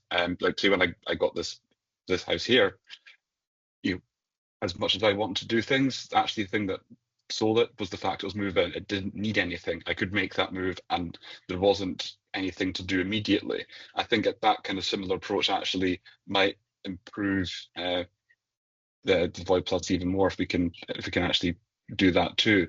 So, Councillor McEwen. Thank you, and thank you, Emma, for your reports, and welcome to your new job. And it's nice to see Margaret here again as well. Yeah, just keeping a little eye on us. Anyway, I think I agree with Councillor Bremner and Councillor Jarvie. I think it's a step in the right direction. We could maybe just push it over the edge a wee bit with the carpeting and the drapes. But I think getting these boys back in and really looking at a good standard is really, really very helpful. Because I know in the past, that some people weren't happy when they were moving in the standard they worked. Some of the painting and things was done. So I think it is a step in the right direction. We could just push it that wee bit over, it'd be excellent. But no, I think it's a very good programme, and looking forward to hearing how it's progressing. Thank you. Excellent. If there's nothing else, I'll let Margaret and Emma head off to their next committee. I hope you have as much fun there as you did here. So members, thank you for your forbearance there. And we'll now just move back to item 5. So I'll just hand over to Phil there to introduce that. Thank you, Chair. Good morning, members. I'll just quickly give a brief introduction and overview of the main points of the plan. So in 2021, the council made a commitment to develop area place plans across Highland. They aim to capture common themes and priorities reflecting the aspirations of the local community while aligning with existing strategic and local place plans. So just importantly, just remind members of the difference between local place plans and area place plans. Local place plans are community focused, and they have a specific meaning and role in terms of planning. And they give communities an opportunity to identify sites and the kind of developments they would like to see within their community. Lots of communities also use those as an opportunity to create some kind of community action plan to identify priorities for general community activity. They're often led by development trusts or community councils. The area place plan, by contrast, which is what we've got here, is a much more strategic and high level collection of the priorities and ideas that people have for the county. The process was fairly straightforward. We reviewed existing plans and strategies. We didn't want to be asking people the same questions again. It's something we're often criticised for. So we collected information that had already been gathered and presented that in a format at the drop-in sessions and online in the format of posters. And members did attend some of the events and will have seen the materials that we put together. They were meant to be prompts for further discussion. We had a stakeholder group. Again, members were members of that stakeholder group, which met online. We had public drop-in sessions at Thurso Library, PPP, and in Leibster. We also did some semi-structured interviews with a couple of what you might call expert witnesses, people who work with or represent particular groups that may find it difficult to attend a drop-in event. So we had somebody from CVG who talked to us a lot about the work they do and the kind of issues and priorities that their clients raise, and Helen from the Access Panel was another one. We had a session with young people, and we had an online workshop. So it was a fairly truncated and rapid process that we went through because of time constraints, but hopefully we've managed to capture most of the main issues by, through talking to all those people. So the priorities are identified in the plan as people, place, prosperity, and young people's priorities. The plan is presented in Appendix 2 of the report, and I should just ask members to note that is a kind of draft design, and once it's approved, then work will go on to the actual design and presentation of the report. So I think it will look much more attractive than it currently does, if that was of any concern to members. Just very briefly, the report has an introduction, how the plan was developed, and an overview of Caithness, but I think the bit that's really of interest is section 4, which is the challenges and opportunities, and is the useful section of the report. I don't think there'll be many surprises for members. We've got issues like depopulation and migration, natives not returning, need for a diversified economy, perceived service and investment gap between Caithness and other parts of Highland and elsewhere, health and wellbeing and childcare, public transport, infrastructure, housing, and services for young people. So those are very broad brush themes, but it gives you an idea of the things that continue to be priorities for Caithness people. And then at the back, there's quite a large, in section 5, quite a large appendix, and that really is to provide an evidence base. And hopefully readers of the report, if they want further information on any of those issues that have been raised, will find information and links in there where they can find out more about it. So how will the plan be used? Well, we have a number of ideas in which it may be used, and they are outlined in the report, but essentially to establish a shared understanding of local needs and opportunities so that we're all starting to pull in the same direction, whether it's the council, other public sector partners, and third sector and communities. So specifically, it may be about informing decisions on service design and delivery, supporting evidence for funding bids. These kind of documents can be very useful, particularly for development trusts if they're looking for funding, to evidence that the project that they're applying for funding for is actually required and identified as a priority. Encourage public, private, and community collaboration. Make the best use of available resources, and link with and influence public sector budgeting and the like. Finally then, members, the next steps, we're going to work on developing an action plan, which will involve identifying delivery mechanisms, possible funding sources, timescales, and the like. We will do that internally. We will do that with partners. The process for that, we've still got to get to the end of how we're going to do that. But it's a process that started in other areas, so we'll be able to learn from their experiences. And we also need to recognise that this is a snapshot in time, and we need to be able to make sure that the plan can continue to develop and evolve as priorities change and as issues are addressed. Thank you, members. I hope that gives you an overview of the work that's been done on this. Thank you. Thank you very much. Members, I mean, this is a quite extensive piece of work here, but I suppose I'd say my question, or rather input, is it seems this has a lot of potential, but in terms of I'm struggling to see exactly where this goes. There's a lot of plans that we deal with, we see come forward, and and this is the first one I've seen.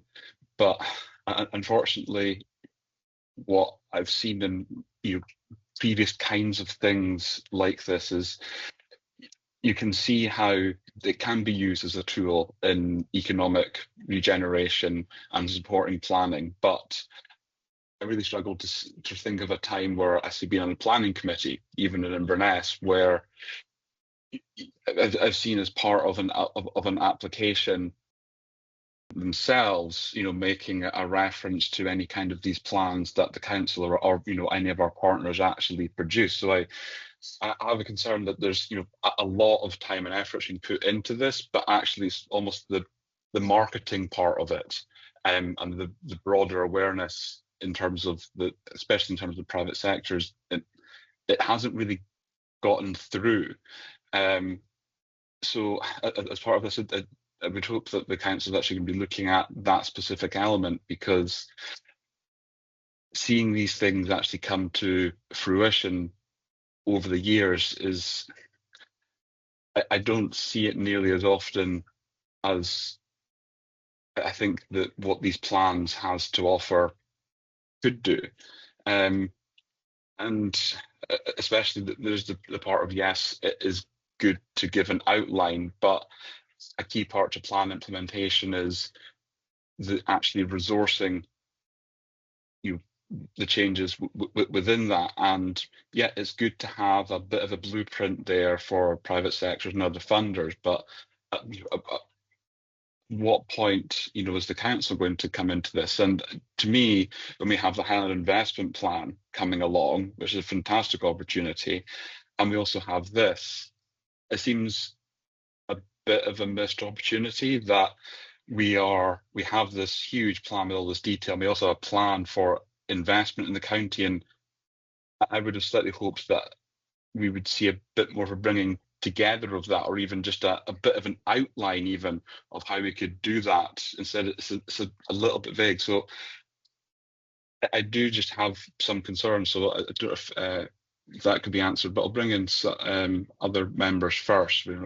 I'm bouncing about. Councillor Mackey.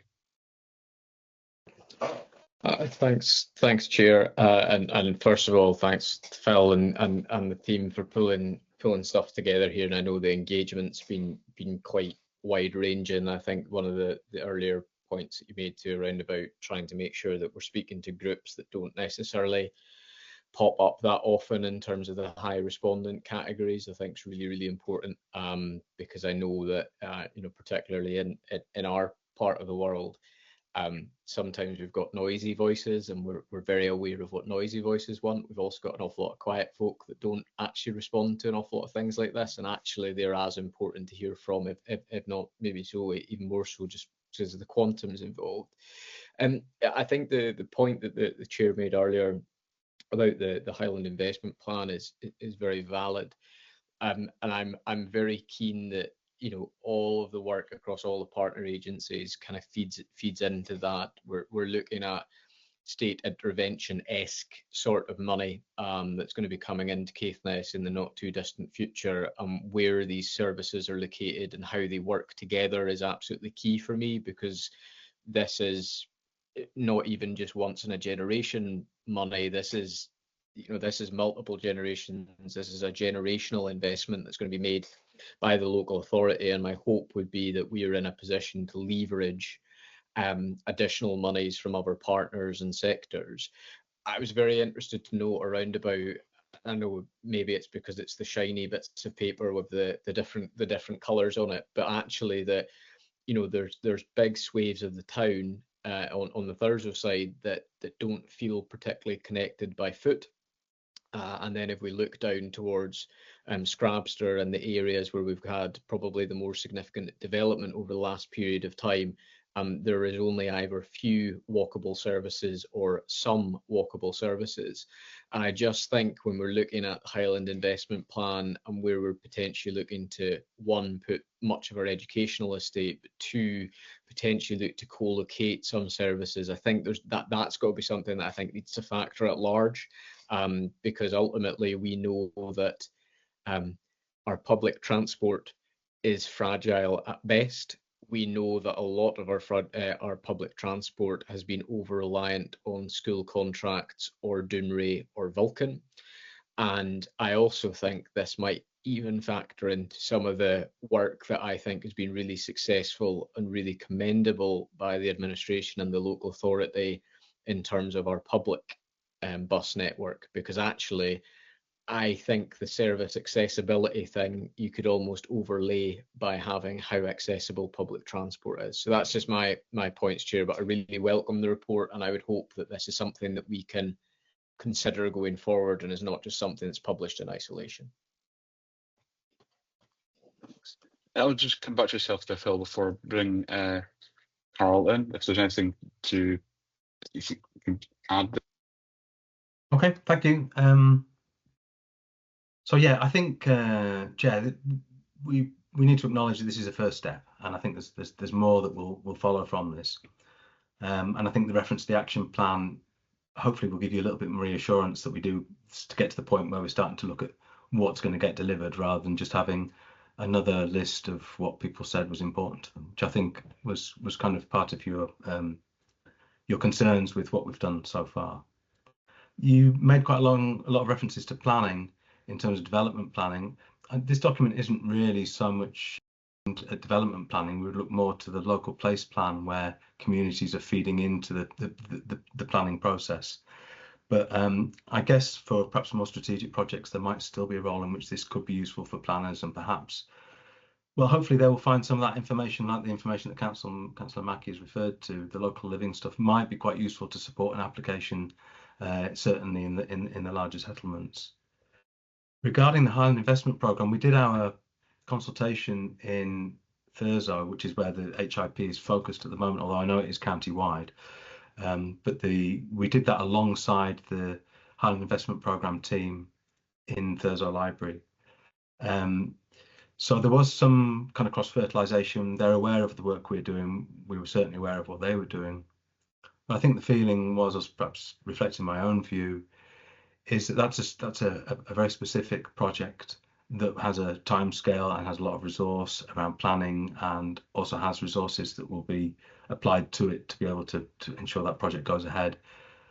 There's a sense in which perhaps that doesn't really need any more input from the area place plan, because it already has many resources and is working ahead of this one, and will be ready for delivery, I think, sooner than a lot of the things that are prioritised in this plan. But it's a point well made. We've got to make sure that we are linking properly with all the major things that go on across the county. In terms of resources, I think the immediate thing that we are hoping that the plan may be used for is influencing how members allocate CRF funding. That is in members' hands. So we will be presenting, or we are presenting, a report that identifies priorities for the county, and within the next few months, members will be given an opportunity to identify, to fund projects with CRF. And there is an element to which, and members will know from the discussions that we've had with Mark, the CRF officer, that there are opportunities for members to lead that agenda, rather than just calling for applications and funding the best applications that come in. There's an opportunity for members to lead that process, whether it's commissioning projects or whether it's seeking projects that address specifically some of the priorities that might be identified in the plan. So there are opportunities there, but it's a point well made. Resources are always going to be a problem. I think finally, then, just moving on to a specific point about the local living information, which is presented in the appendix. I'm sure that the Highland Investment Programme is aware of that information, and I actually think it might have come from them, Councillor Mackie, but I can't confirm that. But they will certainly be aware of that information. So hopefully that answers your concerns, that they're accessing. They're taking into account, the likes of Scrabster and the kind of Gills, where they're at the far, West Gill, we're at the far end of the town, and it's a long walk into perhaps a centrally located point of delivery. Okay, thank you. I think I caught all the points. Yeah, thank you very much. Councillor Rosey. Thank you, Chair. Look, I think it's really useful contributions, 3 ones that's gone before me. Maybe I often wonder now, and particularly when I read this document, you're thinking, right, what are the actions here, and what is the delivery, what's the pace of delivery going to be? How are we going to manage it? And then your mind goes to looking at how many existing plans we have. I think if you're in the community, you know, it can become confusing, and it's very often confusing for members, I think, when you consider the number of plans we have. And then when you give further consideration on how we currently operate on you know, that process of what a delivery is going to be. So is it going to come from Highland Council? Is it going to come from Focus North? Is it, you know, elsewhere? I think the reality is that potential is for each of these organisations to do some very good things, particularly when you make a point about resources, Phil, and finance. So I think there's a piece where one of our crucial next steps is how we stop and consider that point in itself. How do we get these organisations together, and how do we effectively deliver things at pace, meaningful outcomes? You know, I think we've had this conversation several times, and I think there'll be a real value in that. But you know, just a cautionary point, I just get a wee bit concerned when you know, over the last number of weeks, I don't hear community councils speaking with passion about this. So that's a concern for me. You know, we need to, you know, I think if we can excite people, we've got a real chance of achieving these meaningful outcomes, you know. So I guess it's a piece for given the changes of the day with discussion with my new joint chair colleague and on that point. But for me, it's, you know, I think we've got to reflect and engage with partner organisations and see how we can just increase the speed of delivery. So thank you very much. Thank you. And I'll just bring in Willie for coming back to yourself, Phil. Thank you, Chair. Yeah, Phil, thank you. Thank you. I think I've been at 1 or 2 meetings along the line of the area place plan. And oh, yeah, this is a huge report, absolutely huge report. And I did see lots of the comments that were being made by the general public in Leicester, Wick and Thurso. A lot of representations, a lot of good representations as well. But the one thing I don't want to see coming out of this is doom and gloom for Caithness because they're not getting things done. That just annoys me to see any doom and gloom about this county. And I'm looking at your people, place and prosperity. Each item there you've got, well, they are being addressed at the moment as best we can. Every one of them in that 3 categories. So obviously, as has been said already, who prioritised this? We prioritise. Okay, we've got to prioritise what's important, what we can do, and what will be achieved, and the delivery of, and who's going to be responsible for it. So there's a lot in here, but well done for gathering everything together. And let's see how it pans out and what we can deliver in what order. But no doom and gloom, please, because I've seen a lot of doom and gloom in the post-its that went up. Thanks, Phil. Thanks, Chair. Thanks. I'll just come back to yourself, Phil, there before Ron. Okay, thank you. So, Councillor Rosie, yes, I think the action planning is going to be really important, and we've got to make sure that we can pull people together to work on this. And I think when we get to, it's not just about the council delivering stuff, it's about engaging with the likes of Caithness Partnership and with individual partner agencies and with partnerships like Focus North and saying, how can we work together to achieve some of these things? I think we've got a lot of, I think we're pushing against an open door. There's a lot of people who are working in these partnerships and agencies that want to see these kind of things happen. If we can achieve a little bit more by working together, then the plan will have been worth at least that. But I think that's where we start to see, that's where we'll start to see perhaps some of the meat on the bones. I think that's kind of what you're looking for, a little bit of activity when we start the action planning. Councillor Mackay, I agree entirely. It's very easy for people on post-its to say, well, this isn't very good and that isn't very good. I'm really hoping that when we get to the action planning, that's where the positivity will start. But there were plenty of comments that were positive. There were people who said Caithness is just a great place to live and we love it and we would like to see it better. And I think that's, although that sounds negative, I think that's a really, really positive thing. We were doing some engagement in Golspie on Saturday. Same kind of thing we're doing the work for Sutherland, and people there were saying Golspie is great, we love living here.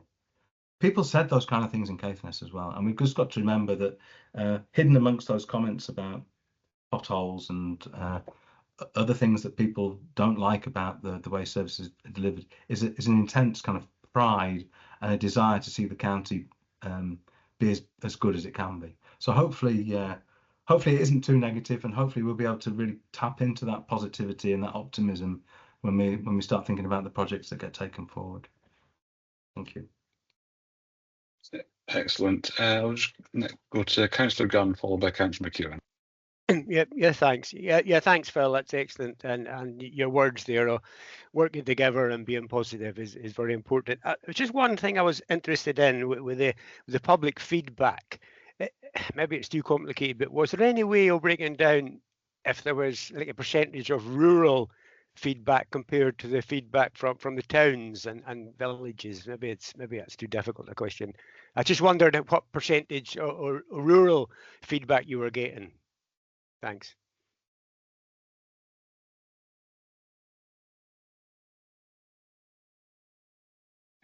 Thank you. Councillor McEwen.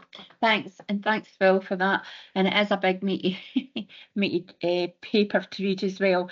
And it is quite a lot for the individual in the street to get their heads around, the community place plan, the area place plan, the investment plan, all these different plans and where they all sit. And, for them to understand where they all sit, that'll be relative to them. I just hope it doesn't go like the demonstrator plan, because I don't know what happened to that one. So this is, what we need to engage the public. We need to do that. And it will be interesting when the action plan comes out. But as well as the action plan, as Carol says, we need to know when a timeline on them, that they're not going to go on for years and years. I think we need to have a timeline on these action plans, and as Stuart said, we've got to work together with Focus North and all these other agencies as well to get ahead. But it will be an exciting time forward, and I'm looking forward to helping with the action plan and a timeline, because I can work to timelines quite well, and for the public to actually see the actions coming to fruition and not just getting put in a back burner somewhere all the time, rather than, and I know sometimes it takes years, like 4 years or something, but if we have a timeline and a deadline to meet, rather than all these, what we see in the council as targets going out, no months but years. So it would be good to bring a really good timeline in, and actually, if they have to be extended, the reason why they're being extended. But again, Caithness is a great place to live, and we have to actually promote it more and stop the negativity from people. Because, yeah, that's me. Thank you. Thank you. I've just seen Councillor Reese's hand pop up there, so I'll just bring him in before coming back to yourself, Phil. Yeah, thanks, Chair. Just briefly, but I think it's a really important point. Section 13, which I'm just going to, which talks about renewable energy development, and it mentions the desire of some people to have, quote, a general fund to be established for county and even Highland-wide initiatives. It is only a small point, but we actually have that with the Halsery Fund already. It may not be a sort of vast sum of money, but we have got Halsery, and I've always felt a county-wide fund has actually almost unlimited potential. Obviously, it depends on the amount of money that goes into it, but so much can be done, and I don't want to go on and on, Chair, but I've always sort of just hoped that someday each of the villages could have a kind of warden funded by some of the renewable funds, and that warden would be a mixture of doing litter and doing planting up pots of bulbs and things in the spring and the summer to make the villages look attractive, they could even, it could be extended to keeping an eye on folk in sheltered housing schemes, litter picking. Just there's a long list of things that a well motivated warden could do, and it's an extension arguably of the sort of council's community warden schemes married up with the ranger schemes. But the key point I just want to make is that we do actually have the Halsbury Fund already on the go in the county as a county-wide fund, and Stroopster, can't remember the exact details of the Stroopster one, but we do have this. But I think, Phil, that is something that has almost unlimited potential for the future, given the right circumstances. Thank you. Thank you. And just come back to yourself there, Phil. Okay, thank you. So Councillor Gunn, what we did was, and I think you'll recall, we had when you came in, there was a map and you put your sticky dots on where you lived. Unfortunately, it hasn't made that into the report. That would have been an interesting, that would have helped give a sense of where people did come from. From memory, most of the people in the towns were from the towns. So I think probably most of the rural would have been the people around and about Leicester. But we did get, I'm sure that we were meeting with people from beyond Thurso that were in Thurso for the day. But I don't have the data on that today, sorry. Councillor McEwen, I think you're right, there are lots of plans. And it's important that the public see us delivering on some of this stuff. I'm hoping that the point of the action planning is that that's where we will be able to say, right, you told us this, these are the things that are going to happen, and the action plan should have timescales on that as well, so that people will be able to see, will be able to hold us to account, I suppose. But we have to be realistic as well. Limited resources, engaging with partners, getting partners to work together on things. Their priorities change. Action plans don't always achieve everything that they mean to. But I think if there's some transparency and if there's timelines, then at least we know that what we're working to, and we can talk to the public about those things in a way that we probably can't just at the moment with the plan as it is. And then finally for Councillor Rees, yeah, I'm not too aware of the details of that fund, but I was aware that there are funds that are available Caithness wide, but they are limited. Most of them, I think, are focused on communities. And I think the great thing about this report here is that it's telling members, and you already know it, but it's telling members, people are saying they want a county-wide fund.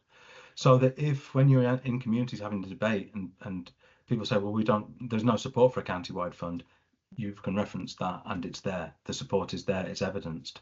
And that helps the debate that I think perhaps is coming down the line with the social value chart and how we might like to see funds dealt with differently so that they have an opportunity to be used more strategically across an area rather than just on limited projects within communities. So hopefully that addresses that point. Thank you, Chair.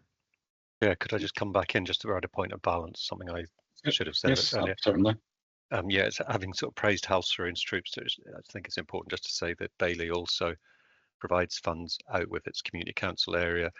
And a practical example of that is several years ago, they provided a fairly sizable sum towards the new minibus for Thurso High School, and it was purely because somebody had had the foresight to include in the constitution of that fund that it could be used for educational purposes beyond the immediate community council area. And of course, the pupils from Caithness West area all attend Thurso High School. So it's a small example, but a good practical example of how that money was used for a good purpose. Thank you. Yeah, thank you very much. Members, there are two main recommendations we're being asked to adopt from this paper. First of all, we content to consider and agree and adopt the Caithness Area Place Plan. Yeah. Yes. And second one there is to agree and to support and promote the plan where possible in terms of consideration within other plans. Are we content to agree all those recommendations there? Yeah. Perfect. Thank you very much, members. We now move on to our last item, the environmental health. And then shall we have Dan here to introduce that? I'll just hand over to yourself there just to go over your report. Thank you, Chair. And with your permission, I've done some slides that I'd like to share with the meeting. Brilliant. Thank you very much. So just endeavour to bring those up.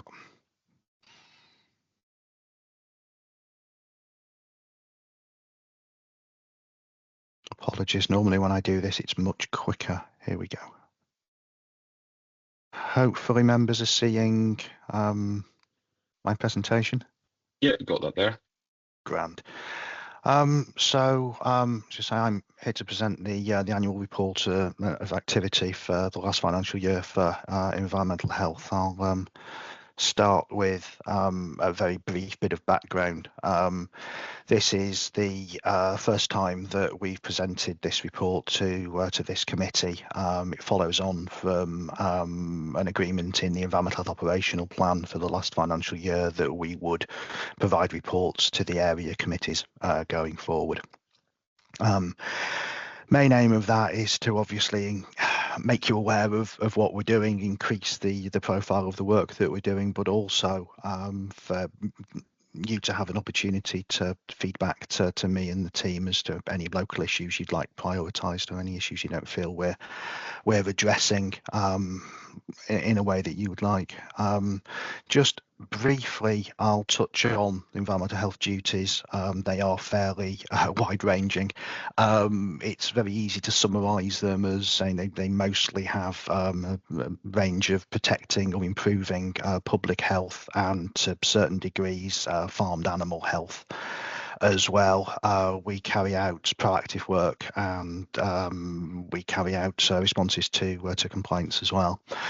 When we're dealing with businesses, we attempt to ensure that we deal with them in a proportionate and reasonable way, sort of proportionate, consistent, accountable, transparent and targeted. And we offer advice where we can. We attempt to work with businesses and members of the public as appropriate, only resorting to formal action as a last resort.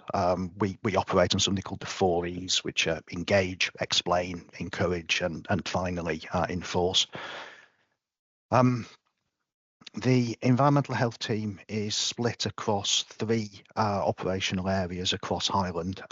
We've got North, Mid and West. Caithness obviously is under the North, and I am the Senior Environmental Health Officer that manages the North team with an office in Caithness House and an office covering Sutherland in Golspie. It's worth pointing out that we have officers covering work in Caithness based in Golspie. They're predominantly desk-based activities involving consultations and various things, and vice versa, although we do support each other across Caithness and Sutherland as well as across the whole of Highland.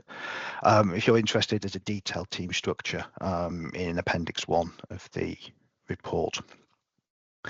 The report is split up into sort of 3 main areas. The reactive work, so that's basically we get a complaint from a member of the public about something, or we notice something while we're out and about. We've got proactive or scheduled work.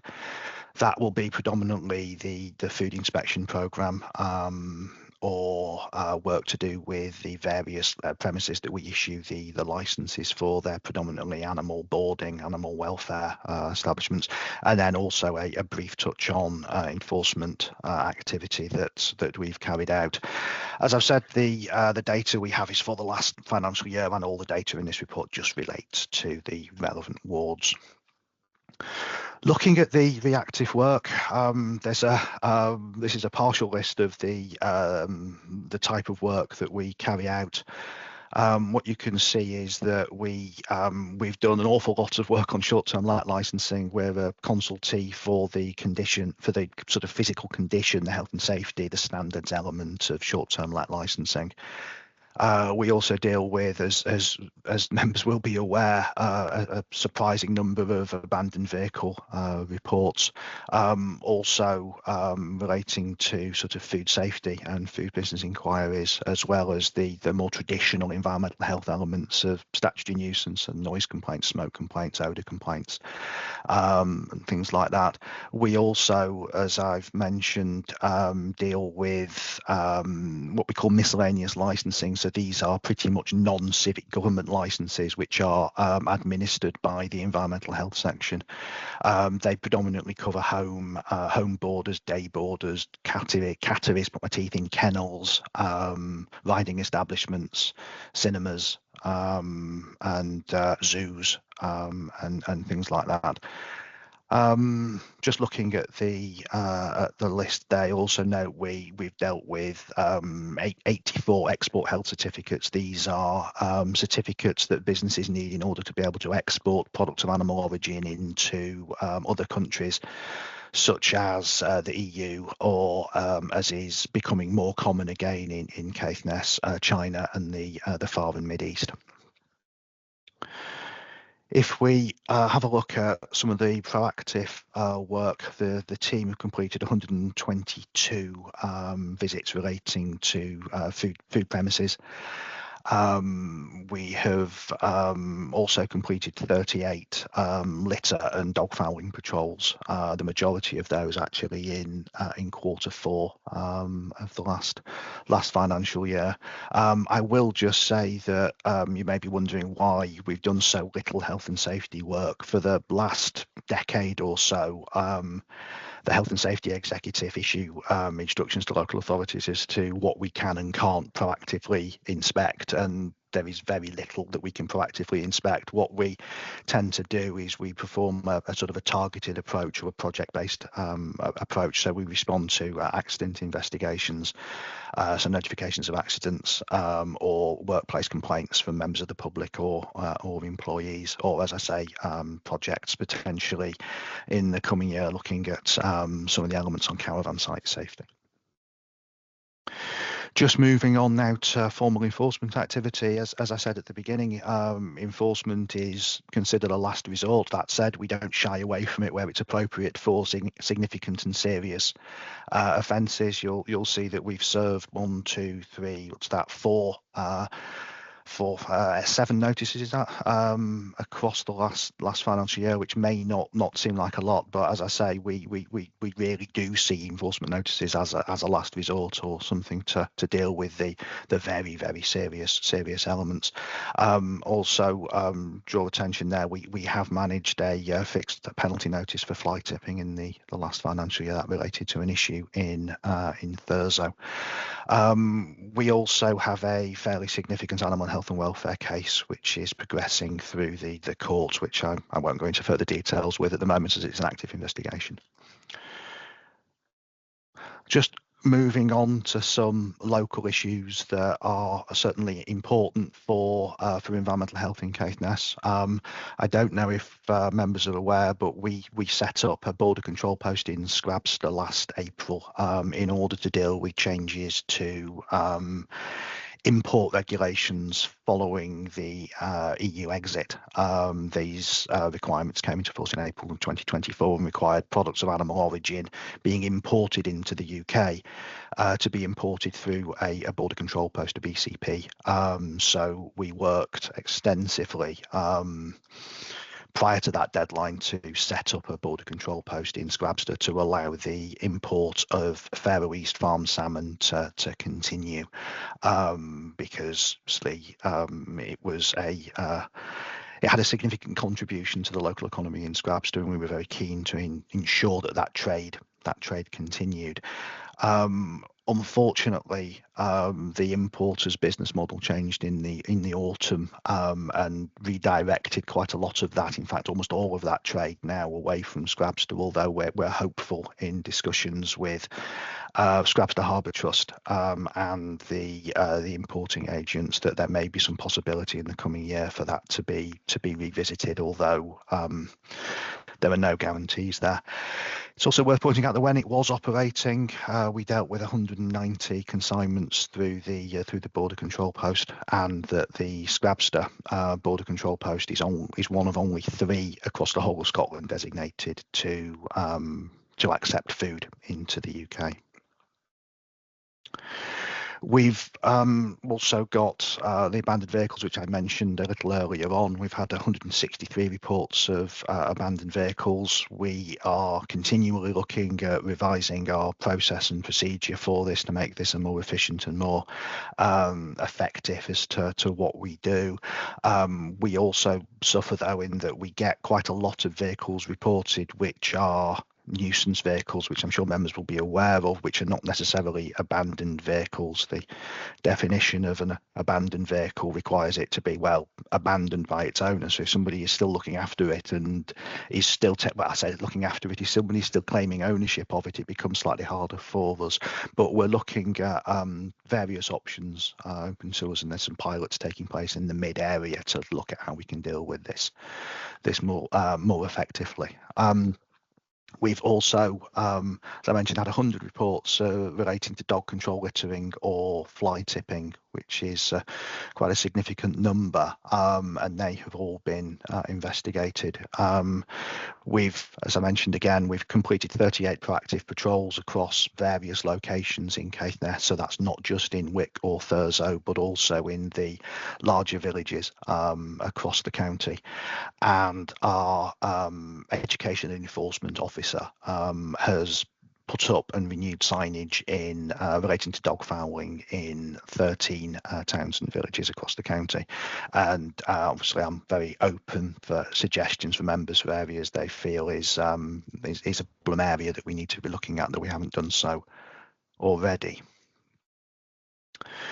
Just moving on from the local issues to some more sort of Highland wide issues. As I mentioned, we carry out licensing activities for animal boarding and various other things, and the Scottish Government are rolling out, well, we expect them to roll out in April 26, requirement for canine fertility services to require a license. Now, this is an area that is associated on occasion with elements of criminality, which is one of the reasons it's been highlighted for licensing. We are aware of a number of facilities across Highland providing this service, but I suspect that will be a growing area of interest for us in the coming year. I'm just going to skip from the second point to the third point now and also say that we're also engaging with the Scottish Government on a consultation involving how non-surgical cosmetic procedures are regulated. They currently sort of fall between two stools really with regards to regulation there, and there is likely to be work for environmental health to do in regulating those those operators. I'll also talk about OCV, which is official control verification, which is a new method of carrying out inspections at higher risk food premises, predominantly food manufacturers. We have 8 premises so categorised in Caithness.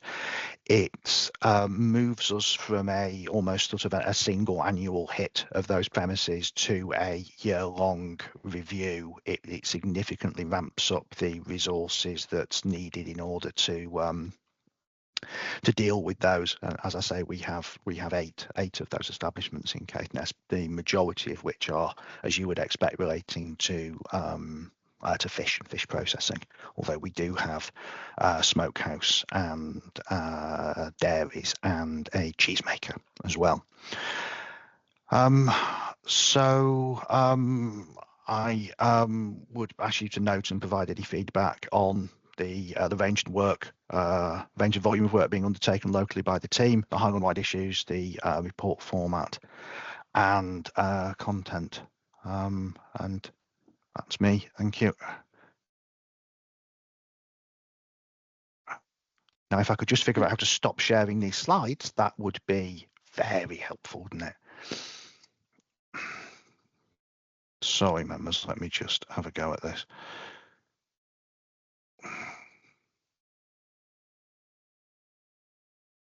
There we go. Apologies for that. I appear incompetent. No problem at all. And thank you very much for that. That's a great help.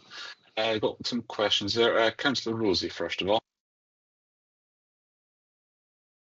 Daniel, thanks for your report. It's nice to meet you. There's a bit of a wow on just the scale and the scope of what you do. I've often been intrigued when I look at national government portfolio, understanding the difference between environmental health, public health, two very different things. But so it's good to get this insight. And then even looking at the papers here, when you go in the implication section, reading the comments that you got in resource and risk and the challenges around that, so it gives you a really good feel for where you are. Being more specific, really interested to understand the type of pilots you've got on. Your actual portfolio, I think it generates a huge amount of interest from communities. When you go to community councils, earlier in this era committee, we were discussing the fact that we've done rate your estate processes in several areas, and it's been so interesting to understand what the public expectation is. So on dog fouling, abandoned vehicles, you know, it's a huge concern. Now, what pleasing thing for me is that they recognise challenges and the difficulties that local authorities have, and I think there's a real willingness to have a different kind of relationship to achieve the outcomes that are required. You know, they recognise the difficulties in engaging with people. They who knows what issues they've got if they've got a vehicle that's no longer on road and blah blah blah. So I just wonder if that's, you know, when you mention the pilot projects, I'd be interested, and we can follow up perhaps afterwards if time doesn't permit just now. But I'm often conscious of you know, officers like yourself being in a position and you're asking for feedback, and sometimes it's difficult for members to get over the overall picture, you know. So I think it'd be good to have follow-up conversations. We can understand better just what links we can make, and if do we need policy change, because I do think there are opportunities in working with the community more closely, you know, but it's not an easy task, but I'd just be interested. So maybe what I'm asking for, Daniel, get some information on pilot projects and, you know, if any other information you can glean from what I've said to you. So thank you. Thank you. I'll just take in Councillor McEwen there first, and I'll come back to yourself.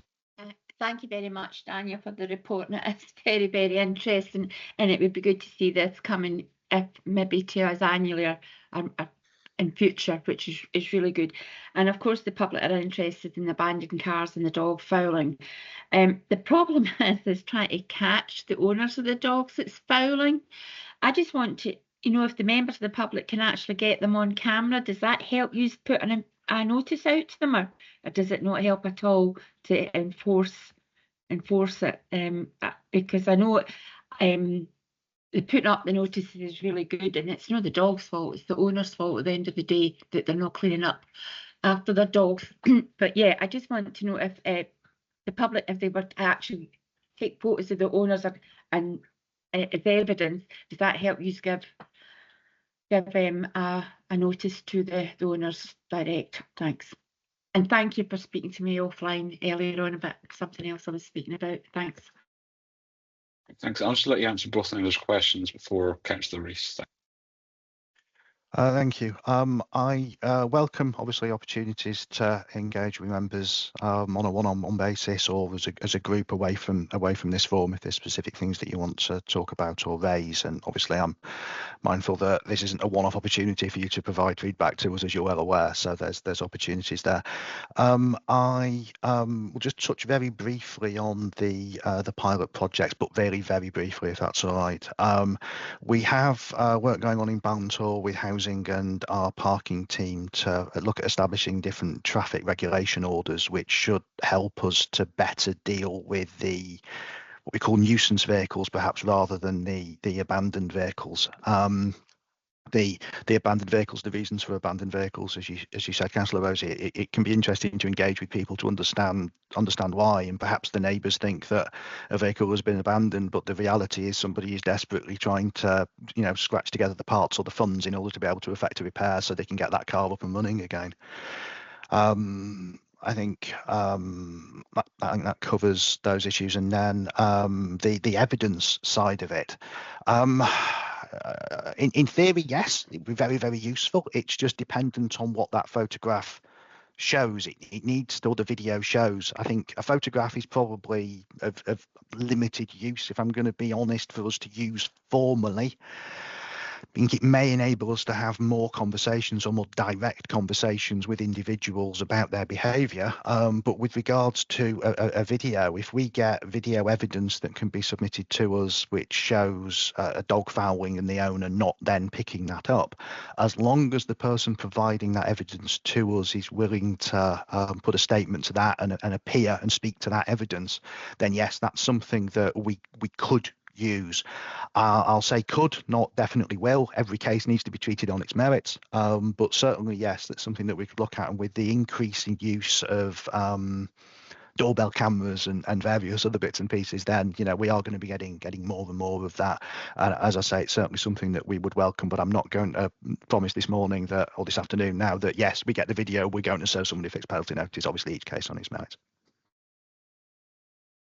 Thanks very much. Councillor. Thanks, Andrew. Daniel, nice to meet you, albeit virtually. I have to be totally honest, I had some of those figures you gave out about all the stuff you've been doing. I was blissfully unaware, and you've just cheered me up immensely, and I'm really interested. Was it Carl that said to get a brief, and I mean it, a brief sort of annual report or something, or just something, because actually, if we think about the public, these are things, if there's one thing that annoys them more, it's litter and dog poo and dump vans and cars and all the rest of it. And curiously, I think just last night I looked on Facebook and there was a photograph of something on somebody's lawn that wasn't really what I wanted to see on a Sunday evening. But the point was the person had made a comment publicly that they had this recorded on their door camera. So it's really relevant what Councillor McEwen was just asking about. And obviously we don't want people getting into arguments with a dog owner of having filmed them, but I think, degree of common sense there. I've got one technical question. Sorry, this is a bit kind of question, but it really, really annoys me where I live that people walk dogs and they kindly leave a filled poo bag just on the verge, right next to the road. And I just sort of think, is that, and I should know the answer, bearing in mind what I used to do, but I'm just saying, is that an offence, to leave the bag with the contents there without going into any more detail? And secondly, I'm interested professionally. Abandoned vehicles is something that we get all the time. How, very briefly, can you tell us how does it work in connection with the police? Because traditionally the police used to say it was a council matter, and the council traditionally used to say it was a police matter. I'm just interested to get your diplomatic answer on that one, having had a foot in both camps, so to speak. And finally, being practical, and I know these are both A9, I'm not quite sure if you deal at all with vehicles dumped at the side of the A9, but for the last couple of months, there's been, I think it's a blue VW Golf, see Ron nodding his head, in the ditch at the side of the A9 south of Dunbeef, and a few miles further south, just south of Berrydale, there was what was once a smart blue Peugeot convertible also sitting at the side of the road. And the point is, in all seriousness, that eventually some criminal will come along and torch these, then the fire brigade will have to be called out, and then you've got a mess, a thing to clear up. I don't know, again, it's a technical question, how you work with BEAR on removing vehicles at the side of the A9. Really delighted to hear the work you're doing. Actually, a third vehicle for months and months. We had an old caravan in the Riverside car park in Thurso, and then one day, suddenly, miraculously, it was gone. So I don't know who did it, but thank you.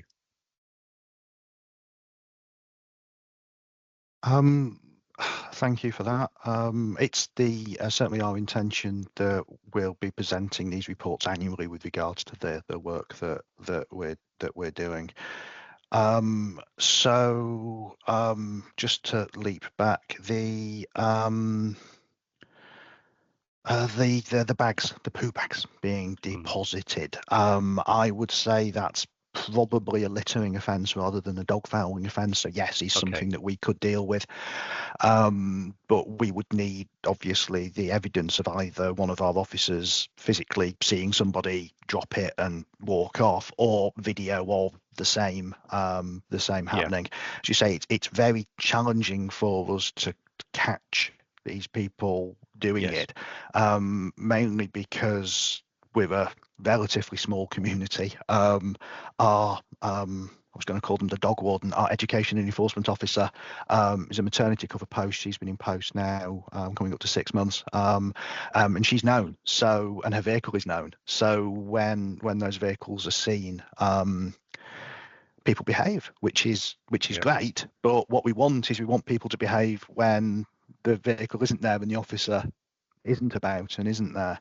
But it's a challenge. But as I say, we've ramped up the proactive patrols that we've done. We've ramped up the signage and the other community engagement that we've done. And I know that unusually we've had some fairly positive feedback for certain Facebook groups in various villages.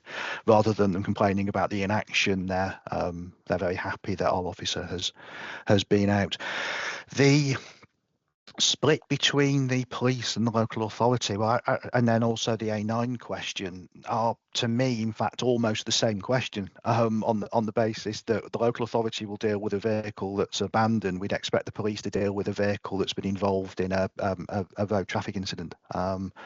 Or collision or something like that, or their insurers to then go and get the vehicle lifted. So I'm not hugely keen on the idea of us saying, well, it's somebody else's problem, because an abandoned vehicle is an abandoned vehicle and it needs dealing with. But sometimes we have to just be careful that we're not lifting stuff that's been involved in a collision.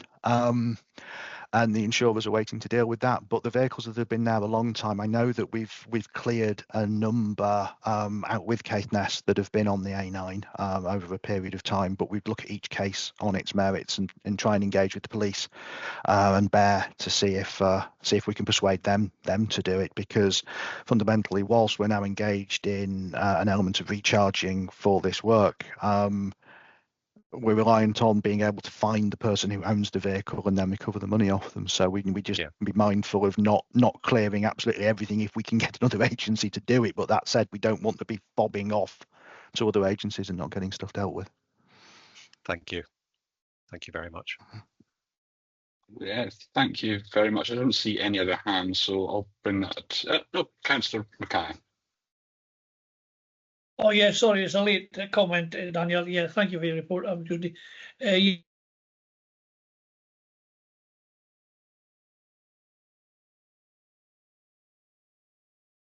Dog fouling, which has been raised by the members.